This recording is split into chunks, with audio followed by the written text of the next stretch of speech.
All right, let's call to order the regular business meeting of the Board of Education for Monday, August 27th. If I could ask everybody to please stand and recite the Pledge of Allegiance. Allegiance to the flag of the United States of America, and to the republic for which it stands, one nation, under God, indivisible, with liberty and justice for all. All right, roll call, please. Tim Batson. Here. Pat Rudy. Here. Lisa Hessel. Here. Kevin Huber. Here. Scott Booth. Here. Karen Munstead. Here. Casey Rudy. Here. Okay, fantastic. We have a full team of seven board members, that is, okay, and a full team of everybody. So let me just start out by, I'll review the agenda first. So we will welcome our seventh and newest person to the board and ask her to recite the oath of office. We then will open it up for public comment. If anybody from the public would like to speak, I'll remind you we'd like you to limit your comments to 3 minutes, please. Then we have student recognition and a presentation on community education. We'll have updates from our student school board reps. First shot at it. Let me tell you, the guys behind you left a tough legacy. All right? No pressure. But every year the group's gotten better, just so you know. And then we have a rather extensive superintendent's report covering a number of issues and updates on some exciting topics, including the teacher contract, the budget for next year, the pool, the parking at LHS. All right, so it's a pretty packed agenda there. Then we'll approve the consent vote agenda, which we reviewed earlier in the month. We'll have brief updates from facilities and finance and program and personnel. I don't believe there's anything from property tonight. No. Okay, and CEDAW? Nope. Nothing. IASB, Jim? No. Nothing. Okay, so we'll be done after the update of P&P. All right?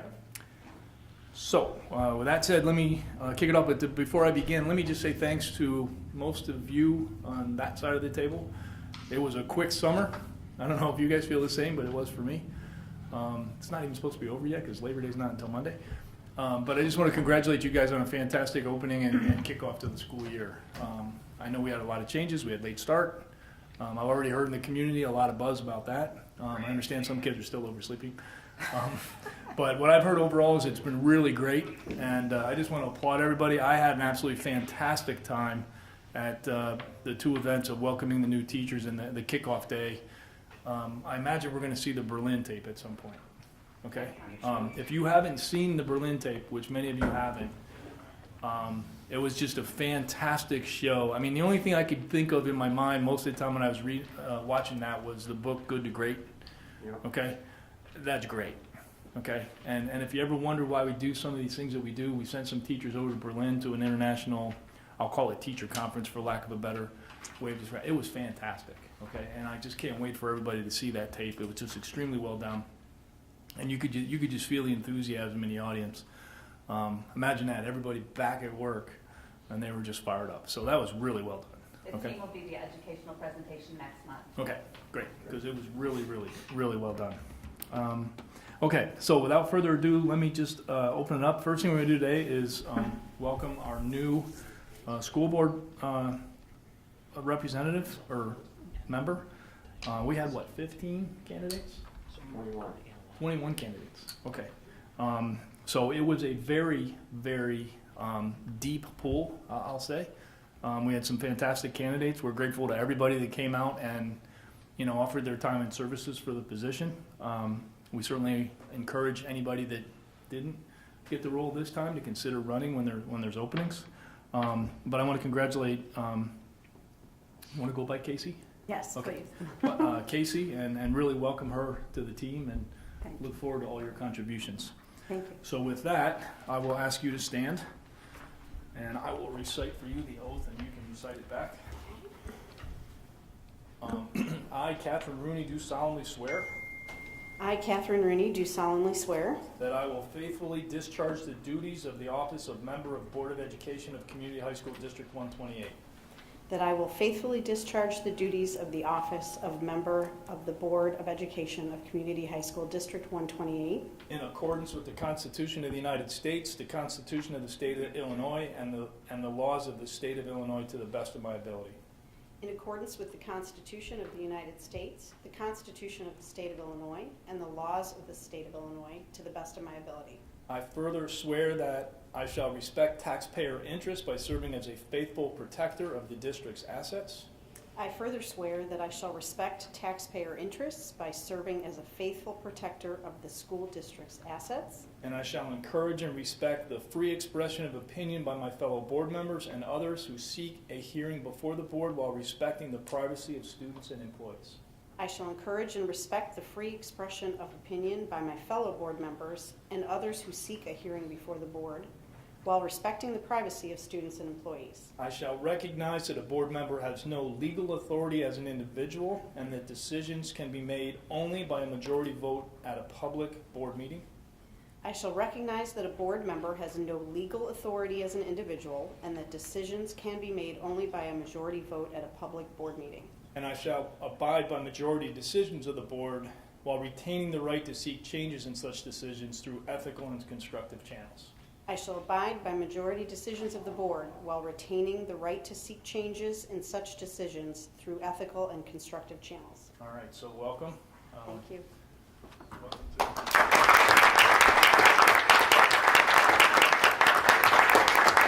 Pat, can I interrupt for just a second? May. So I have a gift for you. It's really from Pat and Jim and I.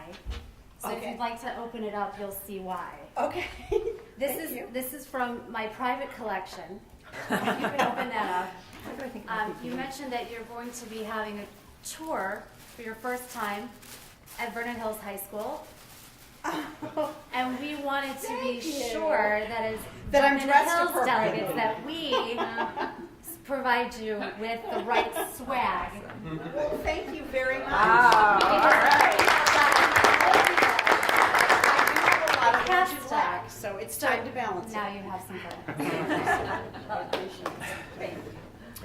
I've been doing this for 4 years. I'm still waiting for my attire. Keep up the good work. You're getting That clock is- closer. That clock is ticking. Yep. You're getting closer. Casey, do you want to say anything? Well, thank you. I'm honored to be here, and I look forward to continuing the good work that this board has done over the years and working with all these wonderful people seated at this table. Thank you. All right, great. And again, a special thanks to not only our fellow board members, but Brian, you in particular, who did the lion's share of the work of organizing. Imagine organizing, screening 20 candidates was no small feat. And Brian does a fantastic job of doing that, especially after having already done it about a month earlier for almost as many candidates. So appreciate all the hard work of everybody that was involved. And that first one worked out pretty good too, I think. First one worked out okay too. Yeah. She brings great gifts too. All right. So next, is anybody here from the public who'd like to speak tonight? Go ahead. Just recite your name and address for the record so they get that on the tape. My name is Jim McCormack. I live at 815 Interlaken Lane, Libertyville. I've been there since 1982, 36 years. My attendance tonight is mostly prompted by a report that I read in the Daily Herald, in which the district approved an 11% increase in spending and a $105 million budget, and not one member of the public attended that meeting, which lasted 20 minutes. I was flabbergasted that no one attended that meeting. Given the fact that I've lived here for 36 years, it's obvious that I'm a little bit older than most members of the community, but I formerly served as chairman of the Economic Commission of the Village of Libertyville, chairman of the Finance Committee of the Lake County Economic Commission, and in various other posts. And I attended many board meetings of this district as well as District 70. I'm here just to say that I am flabbergasted that no one from the public attended the meeting. That was a very important meeting. I read the Daily Herald every single day. I keep aware of local events, and I didn't even know that meeting was taking place. I would have attended. And so I would ask that communication between the board and the community be improved. I did speak to Mr. Dan Stanley, who was very helpful and very professional, and I thank him very much. But he referred me to the D128.gov or .org, and the meetings are scheduled there. but I don't know if that's an adequate way to communicate when meetings will take place. So I would ask the board to improve upon that unless I'm not getting something that I should be. So I ask you for that. The second thing I want to point out is that, as you know, the great part of people's tax bills in Lake County and in the local area are generated by education. 70%, in fact, of my tax bill is between 128 and District 70. And the problem is that people's income are not increasing enough to pay the increase in taxes. In fact, there's various organizations being organized right now to, as a tax revolt against the taxes that are levied. In the village of Libertyville or in Lake County, I understand the average tax rate is 2.67%. And this is causing a lot of people to leave Illinois and leave Lake County. There are 35,000 people leaving Illinois each year based upon the latest statistics that I know. And according to Mr. Stanley, if I heard correctly, the District 128 has $125 million in cash. And so I would ask, why do we have to have, in that article in the Daily Herald, there was $20 million for a new pool, $25 million for what I consider, or would be considered luxury items for Vernon Hills High School, when people can't even afford to pay the tax bills that they are doing now. It is driving people out of the state of Illinois. So I would ask this board to be cognizant of that fact and to try to not just to be limited by the statutory CPI inflation on tax bills, but to use some of the cash reserves in this interim period to reduce the tax levy and to reduce taxes on people throughout the community. And I respectfully submit that. And I would add that, as you know, under the new federal tax bill, you can limit your SALT taxes, that is real estate taxes and others, to only $10,000. So most people won't be itemizing anymore. They will be taking the standard deduction, and depending upon your income, that will increase your taxes rather than lowering them. So I would ask the board to consider not just communicating better, but to also reduce the amount of spending in the future so that people can stay not only in the local community, but in the state of Illinois. I thank you very much. Okay, thank you for your comments. Anyone else who would like to speak? Okay, next, student recognition tonight. Who's got it? I got some. Dr. Gilliam.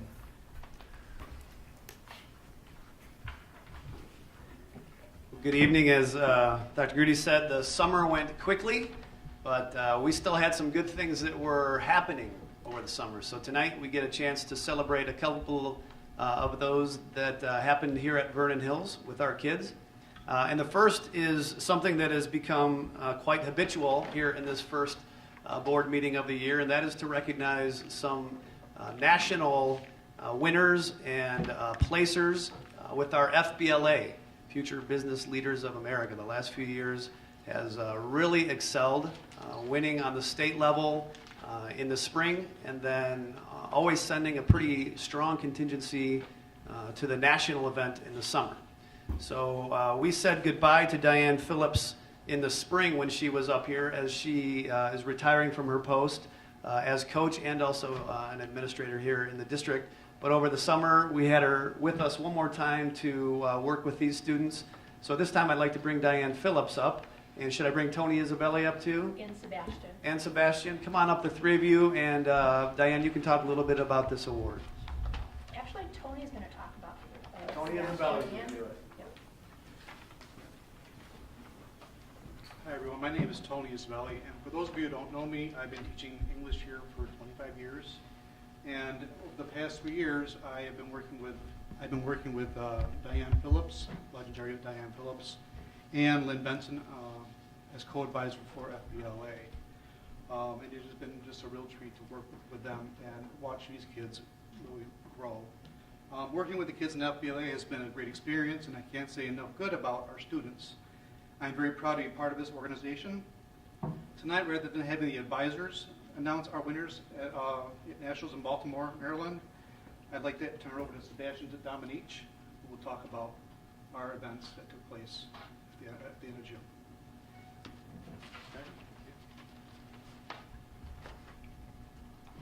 Good evening, ladies and gentlemen. It's an honor to be here today in front of our Board of Education and Administration announcing our FBLA national winners. However, before I do so, I can't go on without giving a huge thank you to our advisors, Mr. Zabelli, Ms. Benson, and Ms. Phillips. I've only seen a fraction of the immense work that they've put into FBLA to make it a possibility. So on behalf of myself as FBLA president and on behalf of the student body that makes up the Vernon Hills High School FBLA chapter, we'd like to thank you very much for everything that the three of you have done to make this a possibility and an experience that is absolutely unforgettable. FBLA has allowed our students incredible opportunities, such as national conferences, where we were given the chance to create a family-like bond not only between our own peers, but between students around the world, including China, Canada, and even Dominican Republic. With that said, nationals at Baltimore, Maryland was no achievement to be taken lightly. There was thousands of students from around the globe who competed throughout the 5-day conference, not including the students who competed against those nationalists within their own state, regional, and area competitions. So, without further ado, I would like to announce our FBLA chapter winners. There were a total of 21 national qualifiers from Vernon Hills High School.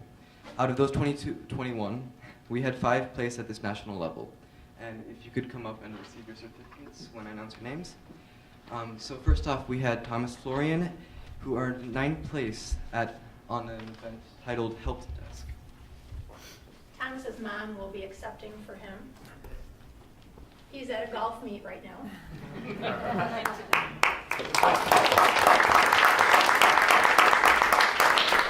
Then we have Daniel Zhuang, who earned 8th place for cybersecurity.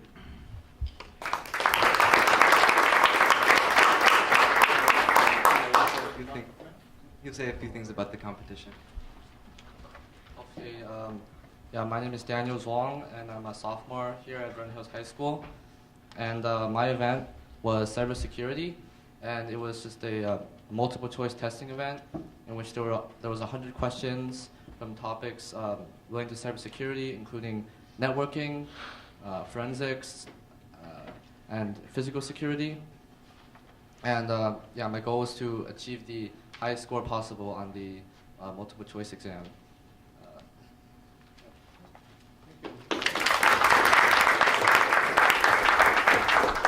And then we also have Rachel Chuang and Sarah Weisblatt, who earned 6th place for hospitality management.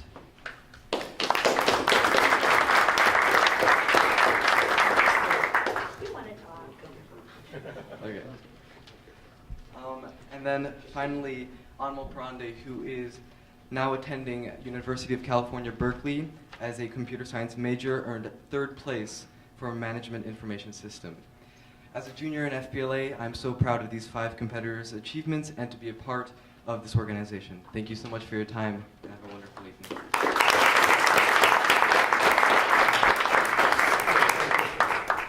You guys want to get a picture? Yeah, you guys can step around. We'll do a picture of this for you.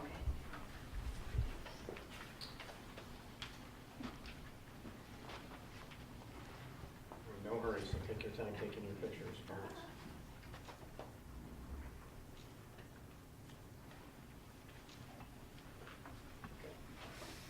You good? One more? Good? Okay, good. Congratulations.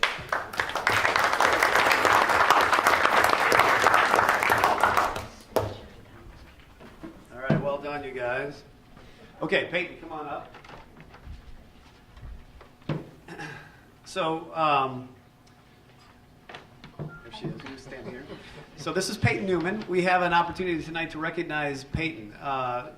Every once in a while, there'll be an event that happens where it's not necessarily a school-sanctioned event, like a school's FBLA program, but we send someone out kind of on our behalf, and she represents us well enough that we want to recognize her tonight. And Peyton is that for us tonight.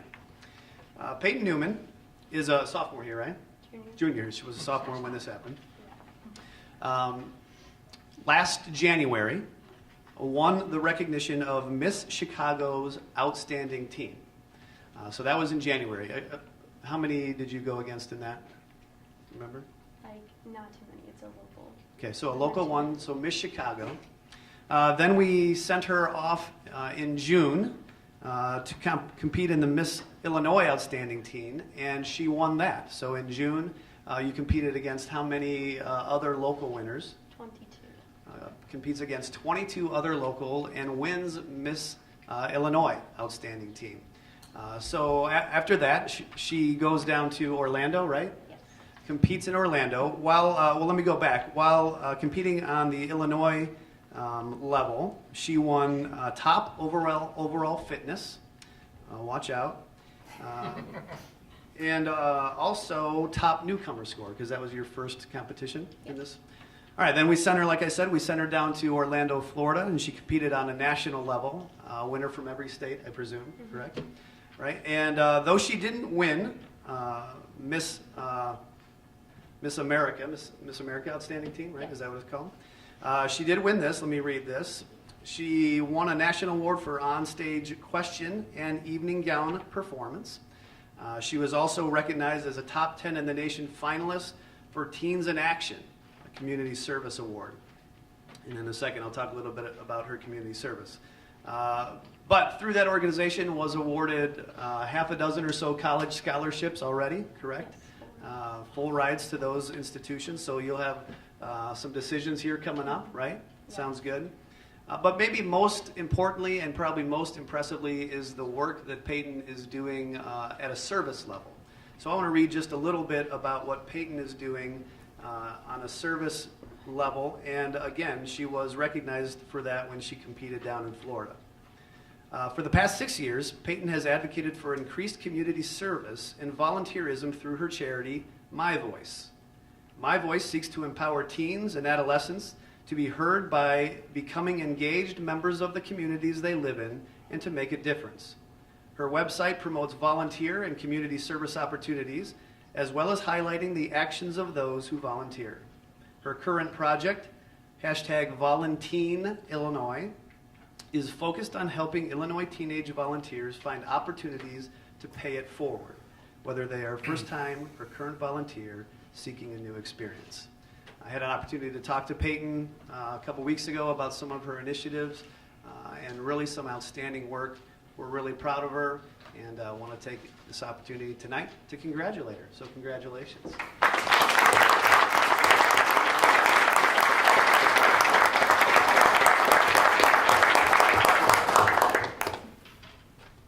I would just like to say how much of an honor it has to be a student at Vernon Hills High School. It's a really amazing school, and I thank you for all the work that you've been putting in as our Board of Education.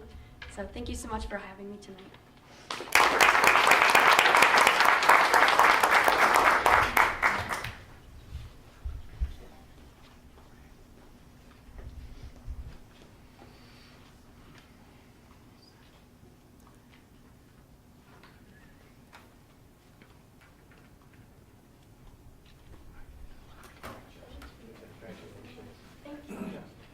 All right, so very quickly before we go this evening and we move to the education presentation for this evening, this is our favorite thing for the parents and family members. This is a favorite thing that we all do. Once a month at the district level to really celebrate the success of the kids at LHS and BHHS. So, but we know that hasn't happened in a vacuum, and it didn't happen by chance. We know that parents and families and friends have worked to support these young people. So we want to take a minute and ask the parents and family members to stand. Don't be bashful. And let's give you all a round of applause.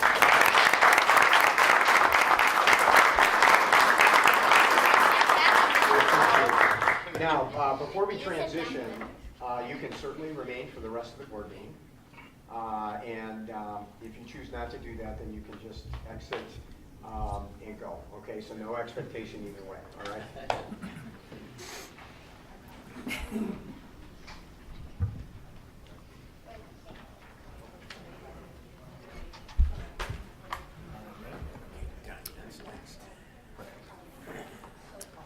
Okay, next we have a presentation on community education.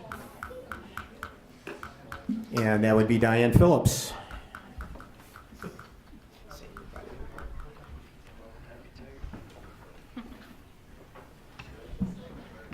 Good evening. How are you tonight? I'm so proud of the FBLA kids, but I am proud to be the director of the community education program for District 128, and it's hard to believe that we're celebrating our 70th anniversary this year.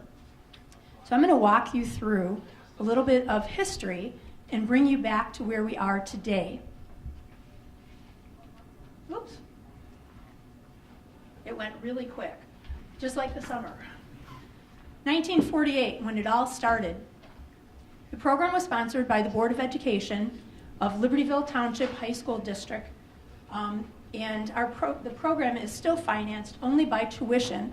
And what basically that means is that if there are not enough registrations to cover the salary of the instructor and the overhead costs that are associated with the program, the class is canceled.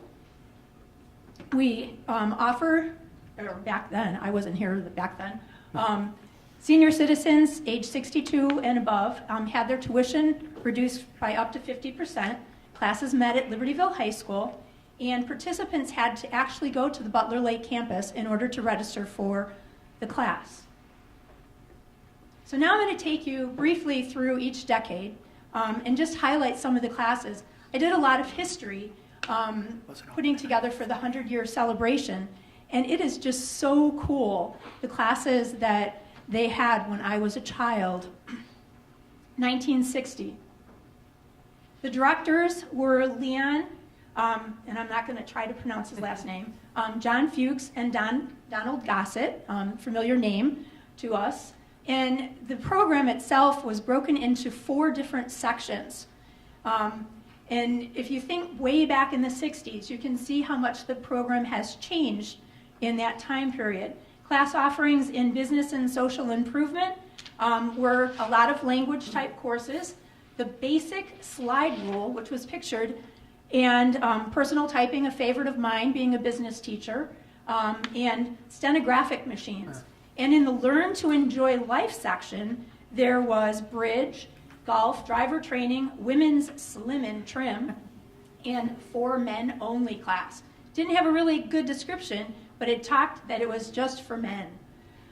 In the homemaker class section, there was cake decorating, cooking, millinery, making hats, sewing and knitting. And then in the develop skills section, there was shop math, basic electronics, and flight school. In our first program that I found from 1964, there were 42 classes that were offered. Now let's go into the 70s. Don Gossett was still one of the directors, and Randy Carson came on board. And some of the class offerings that we had at that time were macrame, exercise through belly dancing, microwave cooking, men's recreation, women's recreation, still separated, golf, bridge, learn to swim program started in our district, so back in the 70s, and then how to tune up your car. I'm guessing that was a male class. And in terms of averaging the number of classes that we offered per term, we were at 49. The 80s. In the 80s, we had Robert Hart and Gary Hodgson as our directors, and we started offering woodworking, self-defense for women, disco dance, needlepoint, wok cookery, aerobics, and what I thought was interesting, baking for men, and changing roles of women and men and women, effects on the family, because remember at that point, women were starting to go into the workforce. We'll go into the 90s. In the 90s, Gary was still our director, and Buzz Perry came on board. Our class offerings, bow making, consumer survival tactics, a lot of computer-oriented classes, and we stopped smoking, or tried to help people stop smoking. And we offered dance lessons, probably to offset stopping smoking, and we had aerobic classes. And our number of classes offered per term continued to increase. In the 2000s, I kind of grouped this one all together. Buzz was still the director, and then I came on board 8 years ago. And who in the 2000s couldn't be bedazzled? Smile a little. Some people know what bedazzled is. Why should I take an internet course? eBay, Photoshop, vegetarian cooking, time management. We started offering STEM classes through Engineering for Kids. We are going to offer Drone 101 coming into the future. We have fire safety and extinguisher training, and Facebook, LinkedIn, self-defense training through Braveway, and job seekers, job hunting on an online error. It's not an error, it's an error. It's happening now. And if you notice, from 1964, when we offered 48 classes, we're now averaging 178 classes per term.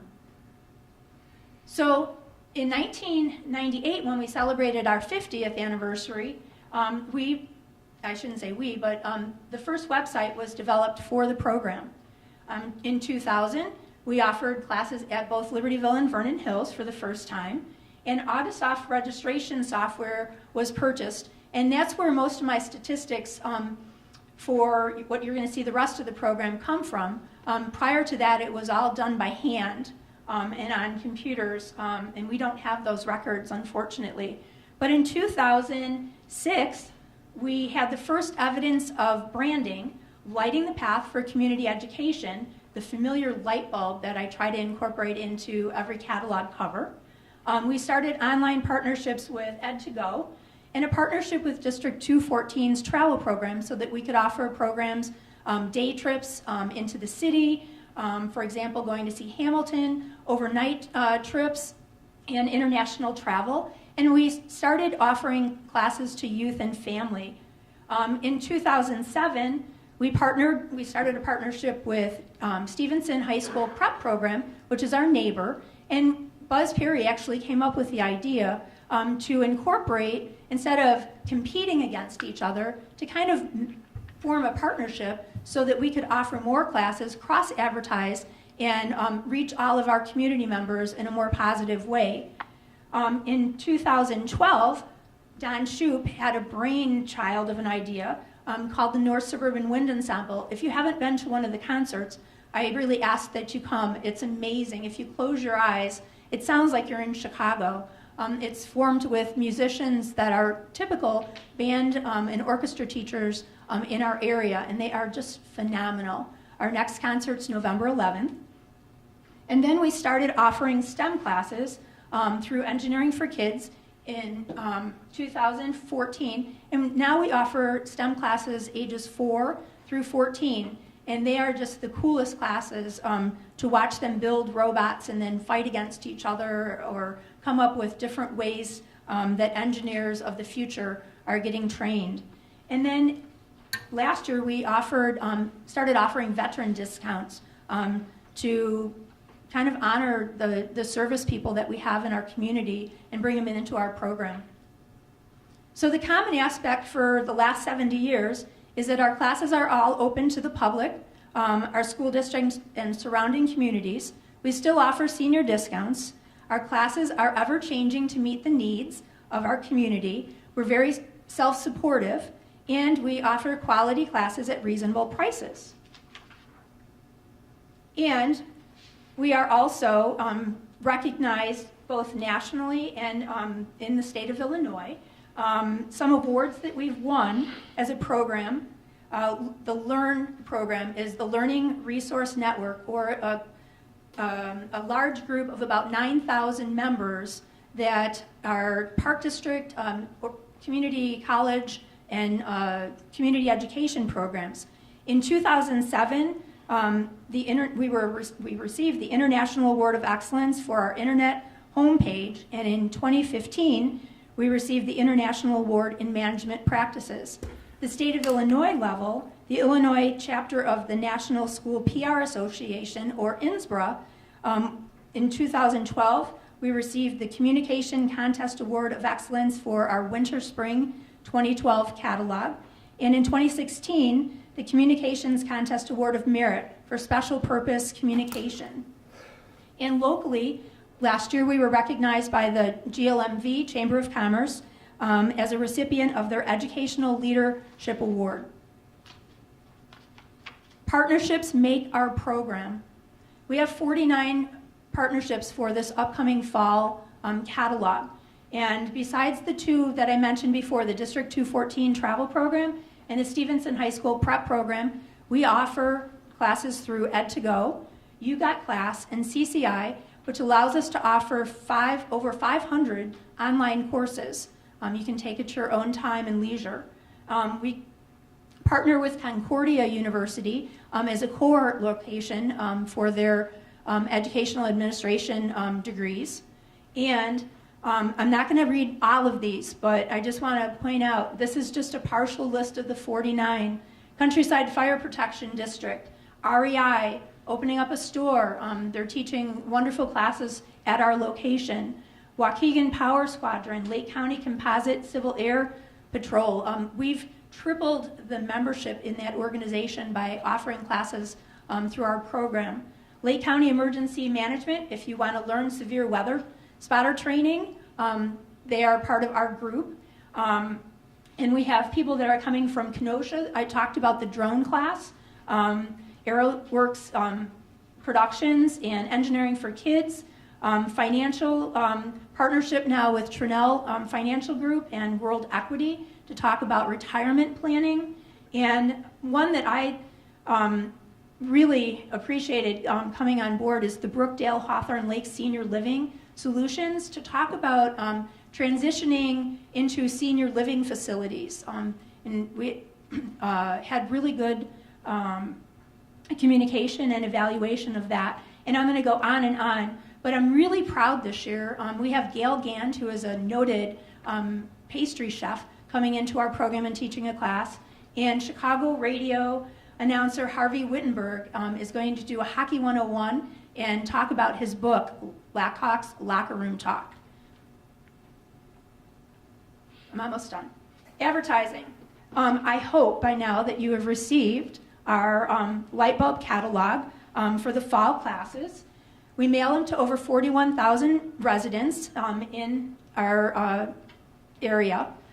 And I deliver to the catalogs to 12 libraries, 2 senior centers, 1 village hall, and 8 local businesses that ask me every time to bring the catalogs there to give to their customers. And we utilize a lot of free resources for advertising: Twitter, Facebook, ePaw prints, thank you, Mary, the D128 website, the Daily Herald. All of our classes are listed in their calendar. And finally, the Libertyville Patch has all of our classes listed. Students they come not from just our area, but we have 58 different communities that have registered in the last year to participate in our program. The obvious ones are Libertyville, Mundelein, Vernon Hills, Buffalo Grove, but we have people come as far away as Chicago, Lockport, Elk Grove Village, Elgin, Crystal Lake, Mount Prospect, Woodstock, St. Charles, and then even those people in Wisconsin, Daniel, New Berlin, Trevor, and Kenosha. Last year in the fall, we had 583 registrations for our 185 classes. And this last semester, our winter spring, we had an increase in registrations to 692 participants in our 208 classes. And our instructors. Last semester, we had 62 instructors in our program, 13 of which were new that wanted to teach for us, to teach their specialty or their interest. And this fall term, we have 76 instructors, and 13 of those are new. 15 of our instructors have taught with our program since at least 2004 when we had our registration program purchased. So now I have 2 people that I have asked to join me in my presentation. Instead of just hearing me talk, I'd like to introduce one of our instructors, Tony Rodkey. And I'm going to ask him a few questions. And yes, we kind of did put this together ahead of time. Tony, why do you teach for our program? Well, it really gives me an opportunity to do what I love and share the messages and initially the fire behavior and fire extinguishers training. Tell us a little bit about the classes that you're going to offer this fall. Well, I have a real passion for cooking, and most recently we did the barbecue grilling class, and that was a lot of fun. I actually thought Dan was in it, but it was somebody else. Please forgive me for that. But if you get a chance to take it, it's a lot of fun, and we've expanded out to a little sausage and meatballs this September 20th with Jerry Maselli, the 2016 Outdoor Education Teacher of the Year. Myself, we're going to do that, and that's going to be a lot of fun. So I hope you guys can make it and share the information with everybody you know. And there's one other class that you have a passion for, fire safety. Well, fire prevention is my role at Countryside Fire District. So we'd rather prevent fires from occurring and prevent the disasters that do occur occasionally, unfortunately. So if we can get the message out there to prevent fires, it's going to be better than having to go put them out. So. And Tony, what results are you trying to achieve by teaching in our program? Just sharing my my passion for fire safety and cooking, of course, and having some fun. And it really has been. And I have to say that Diane's been a real inspiration. So thank you for having me. And we appreciate you.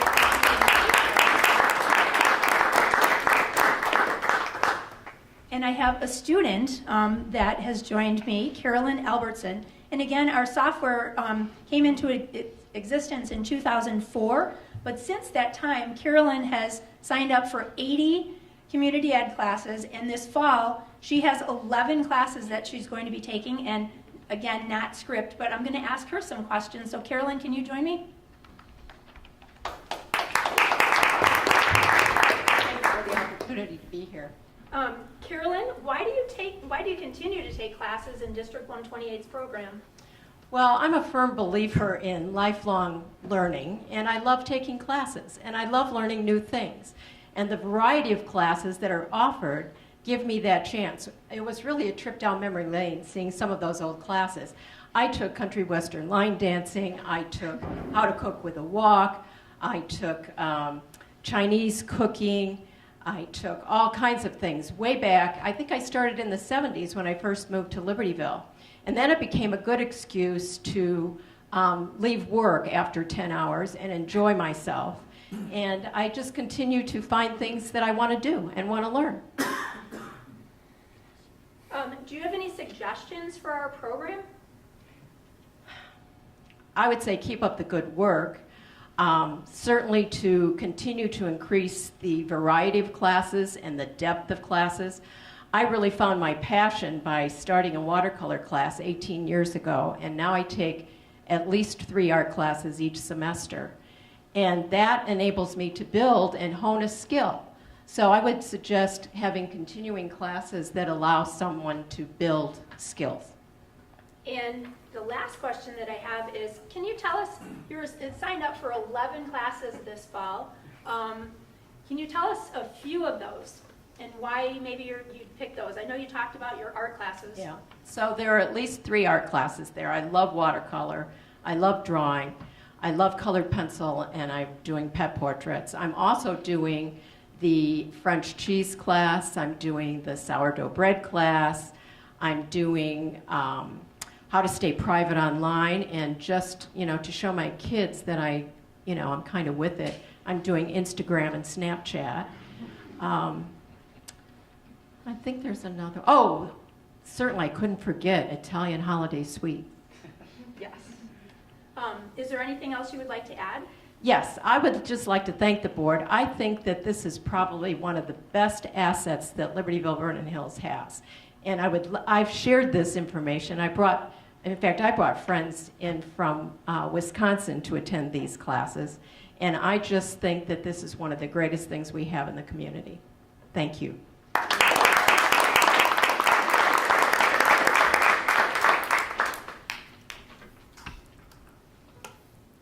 So I'd like to end by just saying, help us celebrate our 70th anniversary of take a class or 2 or 3 or 11 just like Carolyn. But, to kind of talk about, I'd like to just thank the Board of Education and the school principals, because I know we utilize their buildings at night pretty heavily. We're the third school.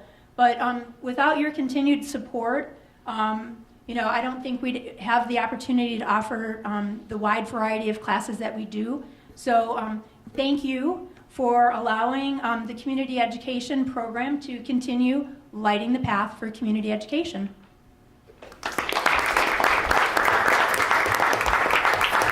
Diane, stay there for a minute before you go.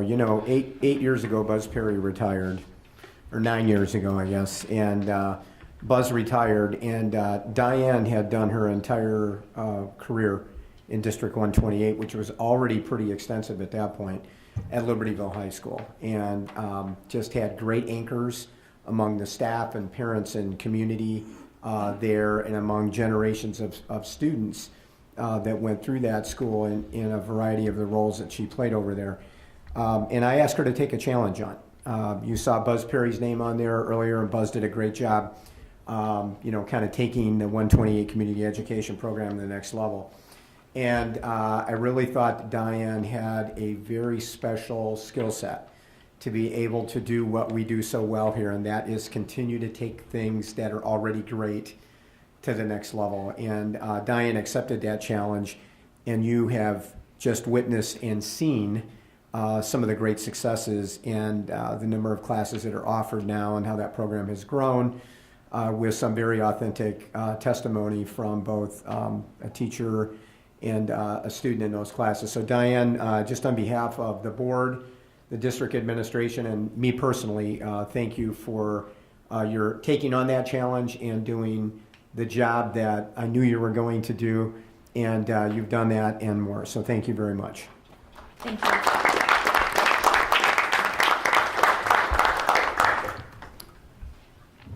All right, moving on. Let's get updates from our new student school board reps. Why don't you, as you speak, why don't you say your name and which school you're from, since it's your first chance, okay?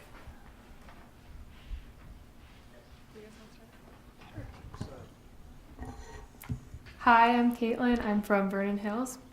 The start of this school year marked the end of what was the IRC and the beginning of the ARC at Vernon Hills High School. Parts of this academic resource center are the same, which include the teacher help desks and the testing center, but there's many notable changes as well. In addition to the traditional math and writing help desks, we now have science teachers available during most periods of the day, as well as Spanish and French teachers available for a few periods, which will certainly benefit many students. The most notable change, however, is the addition of a peer tutoring center, which launched today. We have nearly 300 students who have volunteered to help tutor their peers, and the center will be staffed during all 8 periods as well as before and after school. It will certainly be a wonderful resource for students who want to drop in during a free period to get some extra help with a difficult concept or review before an upcoming test. When asked why they volunteered to tutor, many students have referenced the concept seen in the district's new mission statement, DARING. The acronym stands for Dreamers and Doers, Aware, Resilient and Healthy, Inquisitive, Nimble, and Global. The purpose of this new mission statement is to represent the qualities our school district hopes to instill in its graduates and to provide students with a vision for their time here and in their futures. Already, staff have been making the mission statement present throughout the school. Mr. Cortez, the AP research teacher at Vernon Hills, has been using it as a reference for us as we create goals for the upcoming year. And Coach McCallew, the boys soccer coach, has also been incorporating the mission statement, especially focusing on the global and resilient and healthy aspects. Their team embraces diversity among members and celebrates their differences, often practicing speaking in others' native languages to learn from each other. They also work on healthy habits and focus on resilience when they're down in the game to fight through adversity they may face. In terms of summer travel, we had a group of students that went to Iceland with 2 of our science teachers, and when talking to the students who went, they all seemed to have a fantastic experience and mentioned getting to see so much even in a short amount of time. They visited various places throughout the country, such as the Blue Lagoon. They toured waterfalls and geysers and got to hike a glacier. We also sent 4 D128 students and a few staff members to Berlin to attend the Global Youth Leadership Conference. The 3-day conference focused on the question of technology's role in today's society. Along with 2,000 other students from around the world, The 4 D128 students got to hear from valuable speakers and collaborate on a large group project to present at the end of the conference. The one Vernon Hills student, junior Gavin White, said he really enjoyed the opportunity to meet so many people from different cultures around the world. He said one of the biggest takeaways from the trip was that no matter how different people are, they can still come together to accomplish new things. Hi, I'm Taylor Vaughn. I'm a senior at Vernon Hills High School, and special recognition goes out to muralist Sneha Akarati, who over the summer took weeks to create 2 murals in the halls of Vernon Hills High School. One mural represents our new mission statement, Daring, and the other mural represents VH Unite, our school's diversity initiative. Both murals were well crafted and remind students of the most important pillars of Vernon Hills. Sneha feels that making these murals was a way to put a smile on passerby or students rushing to class. These murals gave her the opportunity to express her incomparable gratitude that comes with the responsibility of presenting a concept that represents something bigger than her individual footprint. Sneha's murals add a great accent to the hallways of Vernon Hills, so we thank her for her beautiful work. The new start time has been one of the most clear changes to our 2018-2019 school year. We board reps sent out a survey to juniors and seniors that showed over 99% of 250 students that took the survey feel more productive during classes due to the later start. Most feel much better rested and prepared for school now in comparison to the 7:55 start last year. One of the most prevalent critiques of the later start was the removal of late start Wednesdays. A majority of students believe that with the new start, a late start should be given every 1 or 2 months. Some students say that having the late start to look forward to made them feel excited for school and more productive during classes. We would like to take a moment to thank the board for allocating the money towards the remodeling of multiple science classrooms in Vernon Hills. AP Chemistry teacher Ms. Stout believes that the added space and layout has had a crucial impact on her teaching style and ability. The new space has been able to allow students for more hands-on experience during class, which is critical to properly understanding concepts behind most sciences. The new lab tables allow great versatility in the abilities of students who are now able to freely move throughout the classroom and work in groups no matter how large or how small. One student claims that lab tables as desks allows a much easier way to communicate with peers and believes that the new science rooms have greatly aided her understanding of AP Chemistry. Hi, I'm Brandon Kim, and I also go to Vernon Hills High School. We are also very happy about the new instructional furniture in our English classrooms. Wheeled desks have transformed the intimacy of these rooms, and it gave opportunities for new teaching models and collaborative group activities.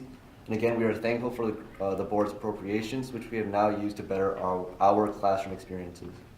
And so I'd also like to talk about the VH Give initiative that we have in our school. And it is a student-supported initiative that works to encourage kindness and positivity to make our school and community an all-around better place. And this past Friday, student ambassadors presented the first theme of the year, Give Commitment, which is the idea that to accomplish anything, we have to not just speak its terms, but carry them forward every day, and that by doing so, we can build our character and become better individuals. And VH Give is one of the many models in our school that encompasses the Daring Initiative and its purpose. We would also like to give a shout out to the Chicago Bears for organizing a community outreach event past Wednesday. 5,000 tickets were given out to everyone in the area, and our cheerleaders, dance team, pep band, and drum corps had the opportunity to perform at the event. Our football team had the opportunity to practice at Hallis Hall that same afternoon. So while the Bears took control of all aspects of the event, our parent boosters and concessions personnel facilitated all of the food, and VHHS boosters earned nearly $4,000 that go back to meet the needs of our students and programs. We also ended the second week of school with our annual kickoff dance. 560 VHHS students came to the dance. The highlight of the night was our senior class lip sync competition. With originality and energy, all teams brought exciting live performances at kickoff. And to conclude the night, Finesse won senior class lip sync, and they will be performing in the Fall Recognition Assembly in front of the school. As of the 2018-19 school year, sophomore IHSA student athletes now have the option of exempting from their PE classes alongside the upperclassmen. So sophomore Zach Hanton reasoned that he took the fall PE exemption because of his concerns with his GPA, overworking with sports after school, and because it's simply available to him. So initially there were some concerns about how the school could support extra seating in study halls and drop-in areas. However, as of the fall, Only 105 students have exempted relative to last year's 102, and of the 105, only 16 are sophomores.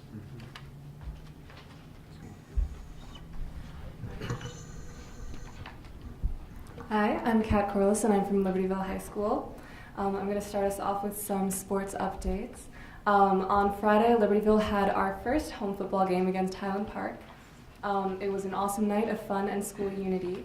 Libertyville students were decked out in their Hawaiian gear, and we had an amazing performance from the cheerleading dance and the marching band, and our football team gave it their all.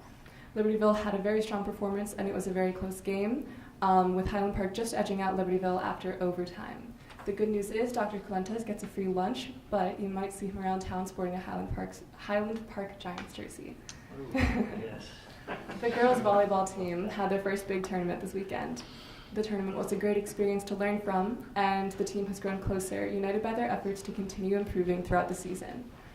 They performed well and are enthusiastic about their game that is currently going on.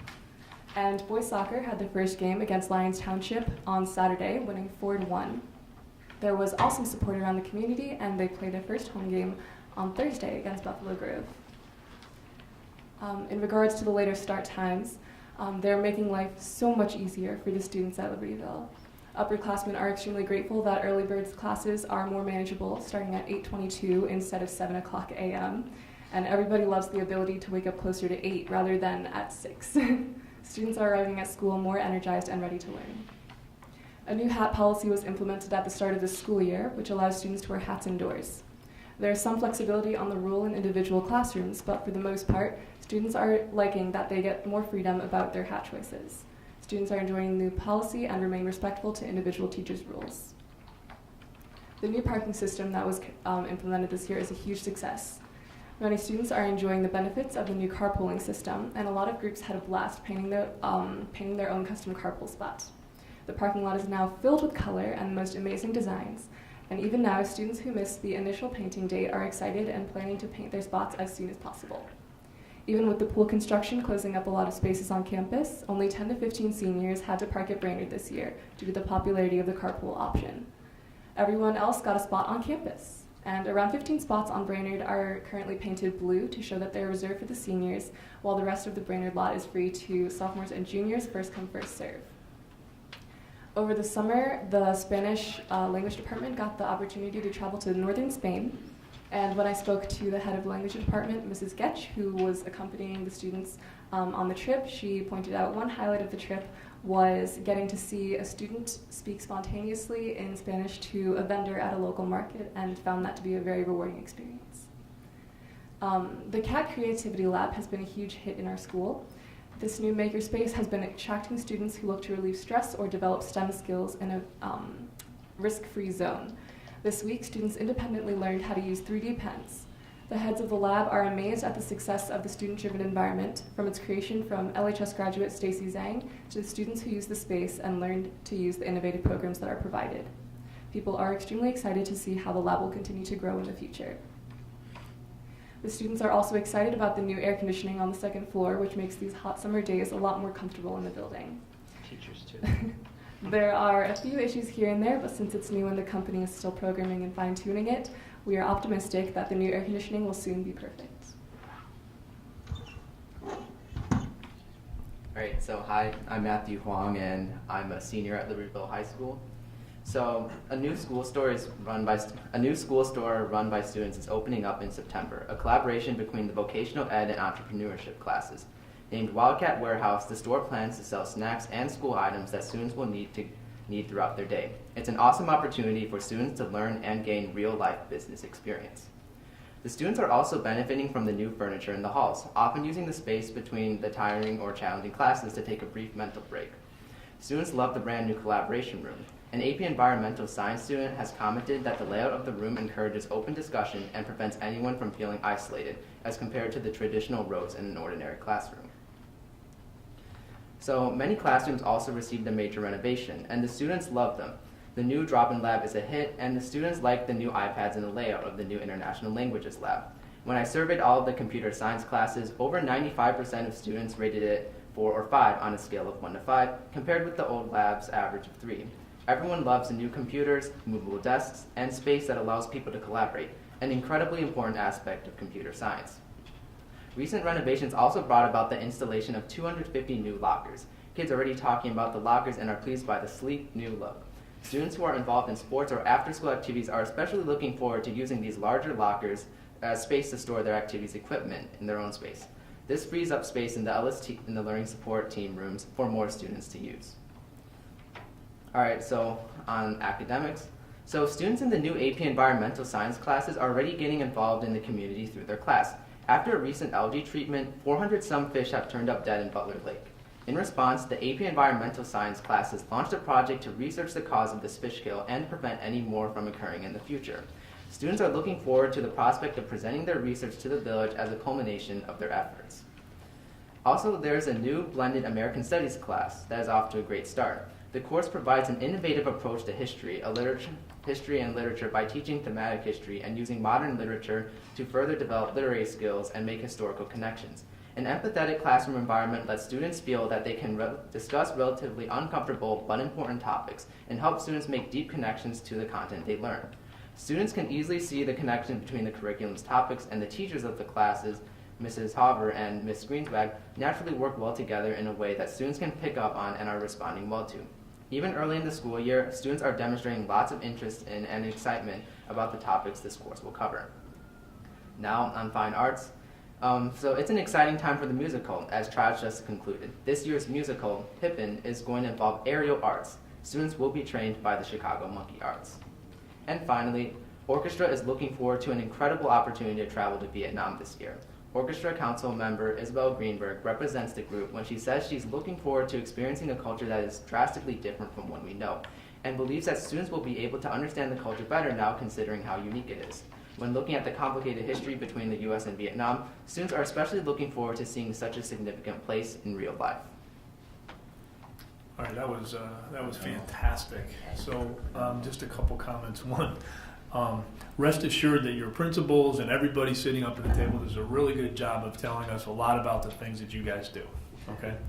But I gotta tell you, there's something special really about hearing what you're thinking about and just kind of hearing it through your eyes, okay? And so those reports are just fantastic, all right? There's just so many things, and again, there's so much in there for me that what I get most excited about our two high schools is, you know we do a good job at teaching you the reading, writing, arithmetic stuff, but it's all those other things that you guys are doing and reporting on that make a huge difference. Okay. In fact, tell all the tutors it's a great gig in college to make a few extra bucks when, first thing to do, first day of class, go down to the athletic department. They're always looking for tutors. Okay.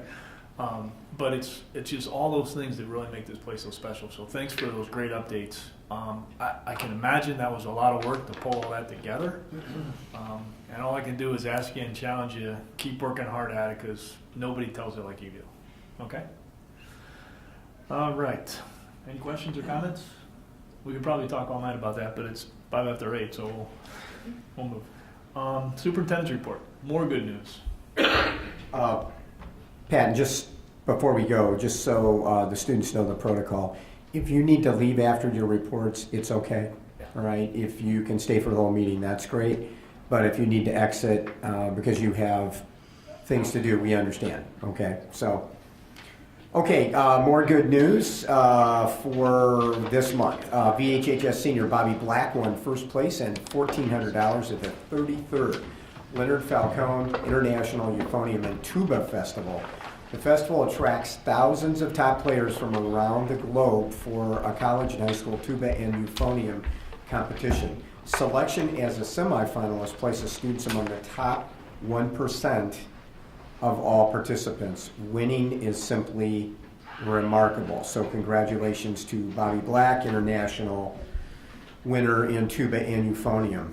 LHS junior Noah Kublank participated in the Chicago Chamber Music Festival earlier this month while they're here in CCMF's concerto competition and won. He now has the privilege to perform the Kachurian violin concerto with the Northeastern Illinois University Orchestra on November 20th at 7:30 p.m. at NEIU.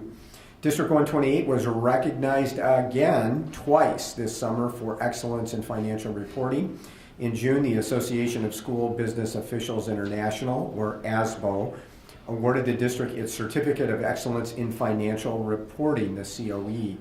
The award recognizes districts that have met the program's high standards for financial reporting and accountability. In July, D128 received the Certificate of Achievement for Excellence in Financial Reporting from the Government Finance Officers Association of the United States and Canada, GFOA, for its comprehensive annual financial report called the CAFR. The Certificate of Achievement is the highest form of recognition in the area of governmental accounting and financial reporting, and its attainment represents a significant accomplishment by a government and its management. So, congratulations to Assistant Superintendent for Finance Dan Stanley and his staff for their work in preparing the award-winning CAFR. The D128 Business Office staff members include Rhonda Wojciechowski, Rose DeSico, Chris Hahn, Bonnie Young, and Marianne Podizak. Dan, congratulations to you and the team. Great job. Lindsay Swartz, who is an LHS 07 graduate, recently appeared on America's Got Talent, performing as a member of the Los Angeles-based Angel City Chorale. As an LHS student, she was a 4-year member of the choir program. Best of luck to Lindsay and her fellow chorale members as they advance in the competition. And finally this evening, former LHS coach and teacher Carl Jenrick has been named a 2018 inductee to the Lake County High School Sports Hall of Fame. The ceremony is scheduled for Friday, September 21st at 6:45 before the varsity warm-ups for the Libertyville versus Waukegan football game in LHS Stadium. We invite all former players, staff, and community members to join us in celebrating the career and accomplishments of Coach Jenrick. So congratulations to Carl. My coach, by the way. He had a great career, District 128. Yeah. And he obviously did a great job, Scott. Carl's a good man. He's one of the great ones out there. Next on the superintendent's report is approval of the Libertyville High School, Vernon Hills High School Federation of Teachers Collective Bargaining Agreement for 2018-19. As a very quick recap, we spent a number of months negotiating with the teachers union on our expiring contract toward the end of May. The two parties agreed to a 1-year contract, and although this is a new standalone 1-year agreement, the contract is based in large part on the existing language in the previous contract. Teachers will take a soft freeze in this contract, and what that means is the teachers will receive a step increase based on moving down the salary schedule for 1 more year of service with no additional salary increase except for additional education lane changes. So if they got a master's degree or master's plus 30, then they would still move across the salary schedule. The average step increase in the soft freeze is 3.3%. And of course, one of the main highlights the students talked about earlier was within this agreement, the union and the board agreed on key issues to allow later start and end times at LHS and VHHS, which has been quite a hit with the students, and I'm sure their parents as well. So with that, we've talked about the contract, a number of closed sessions and a number of board meetings. The union ratified the contract when the teachers came back to school with an overwhelming majority. And so it is our recommendation tonight that the board approve that 1-year contract. Okay, so is there a motion to approve the collective bargaining agreement for 2018-2019? So moved. Second. Any further discussion? If not, roll call, please. Batson. Aye. Grudy. Aye. Hessel. Aye. Huber. Aye. Luce. Aye. Lundstedt. Aye. Rudy. I'm going to abstain tonight. These folks have spent a lot of time and effort on these issues, and I respect and honor your decisions, but have not come up to speed yet. That's so. fair. Okay. All right. So motion carries. That's good. Okay, and before we move on to the next one, I do want to give a special shout out and thanks to Pat and Scott and Kevin. Also the administrative team who worked with us on this, and Bryant, Rita, Dan, predominantly over that course of time. A lot of evenings out in terms of doing that, and the group represented the board and the taxpayers well, and we have an agreement that will work for us for 1 year, and then we'll be back negotiating very soon on hopefully a multi-year contract for future years. So thanks to all of you for the time and your wisdom during negotiations. Okay, next on the superintendent's report tonight is the approval of the FY19 budget. So if you can get the slideshow ready to go. We're just going to do a quick overview. I'm going to do a quick overview, and then Dan's going to make several comments. Or maybe more. Okay, if we could go to the next slide. Okay, over the past few years, past few fiscal years, the District 128 board has really done several things that are important to continue to note to the community.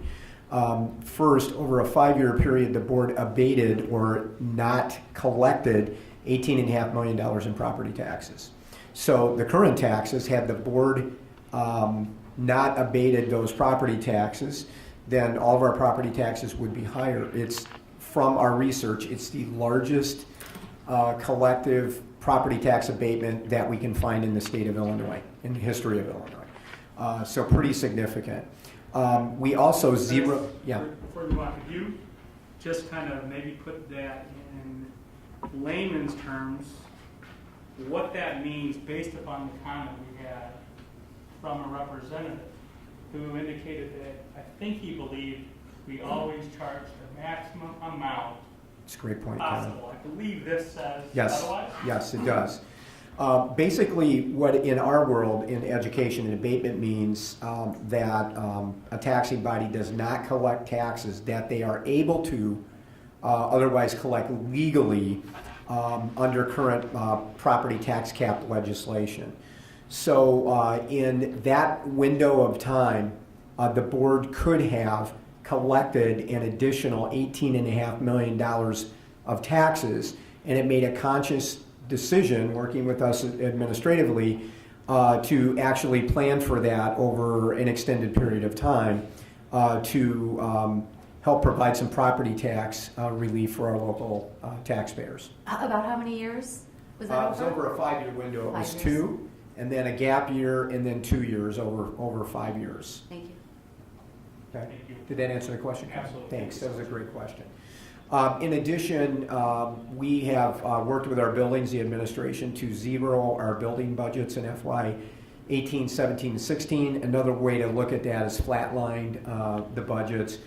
John and Tom have done a great job working with us in their buildings to find efficiencies to allow us to be able to do that. And the other thing that the board is aware from our reporting out last year, but the district, we've reduced 5 district level positions, which is roughly 20% of the previous district level staffing, and that's resulted in roughly $520,000 in annual savings for us. So to go back to the point of our citizen earlier in the evening, I think the board has demonstrated over a long period of time that it has, it recognizes that property taxes are high, it uses effective strategies to try and help where the district can, as evidenced by the abatement and our handling of the building budgets, and also reducing positions when we have the opportunity to do that. And those things are significant, and we need to remind our communities of that over a period of time. Okay, you can go to the next Are slide. you going to mention the air conditioning savings, the ComEd savings for having the district offices closed on Fridays? Yeah, I was going to have Mark do that in a little bit, Great. but Mark, you want to do that now? Just talk about the savings from the air conditioner, the BAS system. The BAS system, the rebate. We upgraded the building automation system. Sorry. We upgraded the building automation system at Libertyville High School that was outdated. We had done it a few years ago at Vernon Hills High School. So the total cost of The upgrade was $560,000. We applied for ComEd rebate as well as North Shore Gas. So we received a $120,000 rebate from ComEd as well as a $19,740 additional rebate for being a new customer in the brand new program. We are working on finalizing the paperwork as with North Shore Gas as they're coming in and checking our strategy and make sure that our setback times and all that follow with our agreement, which will add another, if we meet that incentive, another $22,410, bringing our total rebates expected on this project for the $162,150. So the initial cost of $560,000 with the rebates, our out-of-pocket cost for this project will be $397,850. And then continuing to realize savings going forward. And we continue to realize savings on a yearly basis. For efficiency. With efficiencies. It's great. And does that also include the amount that the district saves by having the offices closed in the summer times on Friday? Well, when this is probably 5 years maybe, time kind of slips away, but we made the decision to work our regular summer hours Monday through Thursday throughout the school district. So about 4 o'clock on Thursday afternoon during the summer months, actually our air conditioner is ramped down to a maintenance level. Moving forward, and depending on how significantly hot it is over the summer, those savings have ranged from $35,000 to $50,000. On an annual basis? Yes, on an annual basis. So it's kind of the gift that keeps on giving. And it's a good trade-off because we're still very productive in those 4 days. We're still working the same amount of hours that our normal summer hours in 4 days. We do not rent our facilities either. On the weekends, once we shut the buildings down, we shut the buildings down. The only folks that are in there on the weekends will be our maintenance people. So, good point, sister. Thank you. I just want to recognize the savings we're having tonight with the air being. Yes. Excellent job. There were some adjustments as John I think John was talking earlier, the students there were some, that was at Libertyville, but there was some ramp up adjustments today, of course, when it's really hot, so they had some issues here at Vernon Hills during the day, but it is, for those of you at home, it is a little warmer in here tonight. Okay, so in preparation for the budget, and this again is important to talk to our community about, but certainly in light of our fellow citizens' comments earlier tonight, we had two public board committee meetings. We had one public hearing. That notice was in the Daily Herald as required by law. We've had many additional discussions at other committee meetings, F&F committee meetings over the last 2 or 3 months, and the budget has been publicly posted and updated on our website. In addition, as you know, Mary does a kind of a heavy rotation of publicity for our board meetings and EPOP. There's a board meeting coming up. If you go on the website, any of the websites, the two buildings, and the district office, there's always coming events, and our school board meetings are always listed there. So it's important that the public knows that the budget and the levy are two of the most critical things that we do, the administration does with the board, and the board historically here has taken both of those responsibilities very seriously. We spend a maximum amount of time on that. We have very deep and rich discussions around the budget, and the board does a great job in their fiduciary role. Kevin, were you going to say something? Yeah, no, I wasn't. Mr. McCormick, I believe that was his name, was not alone, and I did receive a lot of complaints, and mostly from the individuals who don't have kids in the schools. Yeah. So I think I want to challenge communications administration to maybe try to figure out a different push versus pull system. And again, you all know what I mean by that. We kind of put it out there, but the villages are a great example. I today received agendas and things like that on my email, and frankly, I didn't look at them. But the one thing I know I cannot do is go to the village and say, oh, you didn't let me know. Because they didn't. I think I had to register one time, like 4 years ago, check a couple boxes. And we don't know how much that costs, but it may be worthwhile just to kind of think about doing that. And again, you guys are the experts, I don't know, but I think I want to challenge you because I did hear from more than Mr. McCormick that, and again, I can feel their frustration. We argue, you don't really argue, you just discuss that we do have a lot of different ways we try to reach you the best we can, but maybe we can maybe try to do something different to piece it, or figure it out. Sure. And we have a mechanism where citizens can sign up to get the same information like that our parents get, that are more active in school. So we'll work on that as using that as a vehicle and a tool to do that. It'd be awesome. Certainly. Okay. All right. Next slide, please. Okay. So just to review the total budget, all funds. Projected revenue, $86,978,100.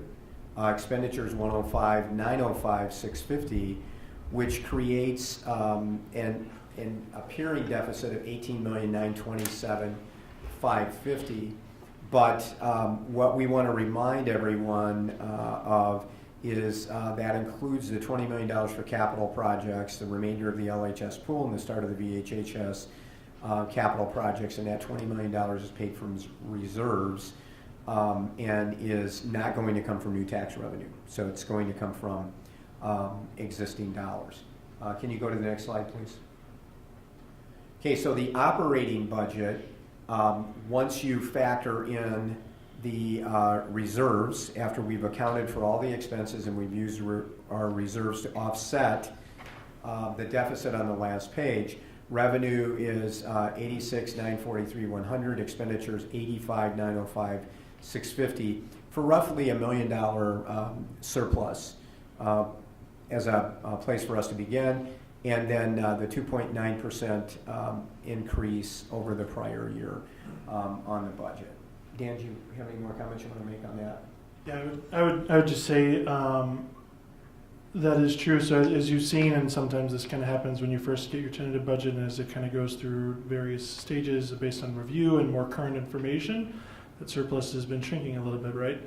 And so we're sitting right around $1 million. And I would just say from my perspective, that's pretty close in terms of that. When you're talking about 86, call it $100 million, it's a lot of money, right? And so having a surplus at that point, I know we've had discussions in the past about if you're trying to maintain a certain level of balance, that you mathematically have to have some type of surplus in there. And I just did some kind of quick math, and in order, based on $86 billion, if you were to keep the trend, you mathematically should have at least a $600,000 surplus in there to keep your fund balance percentage consistent year over year.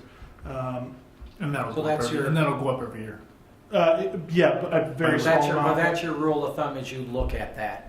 Yeah. No, I'm saying in order to keep things constant, because there's other things you can, in order just the idea, in order to all else being equal, for your fund balance percentage to stay consistent, that's about the amount of money you would need. So, meaning if you were looking at a number that is less than 600,000, that is not a proper long-term solution for our operations. And just to be clear, you're talking best practice of having a fund balance in reserves as a percentage of your expenses. And that's in essence what we're working toward after the significant capital expenses that we're going to be potentially talking about in the next few years.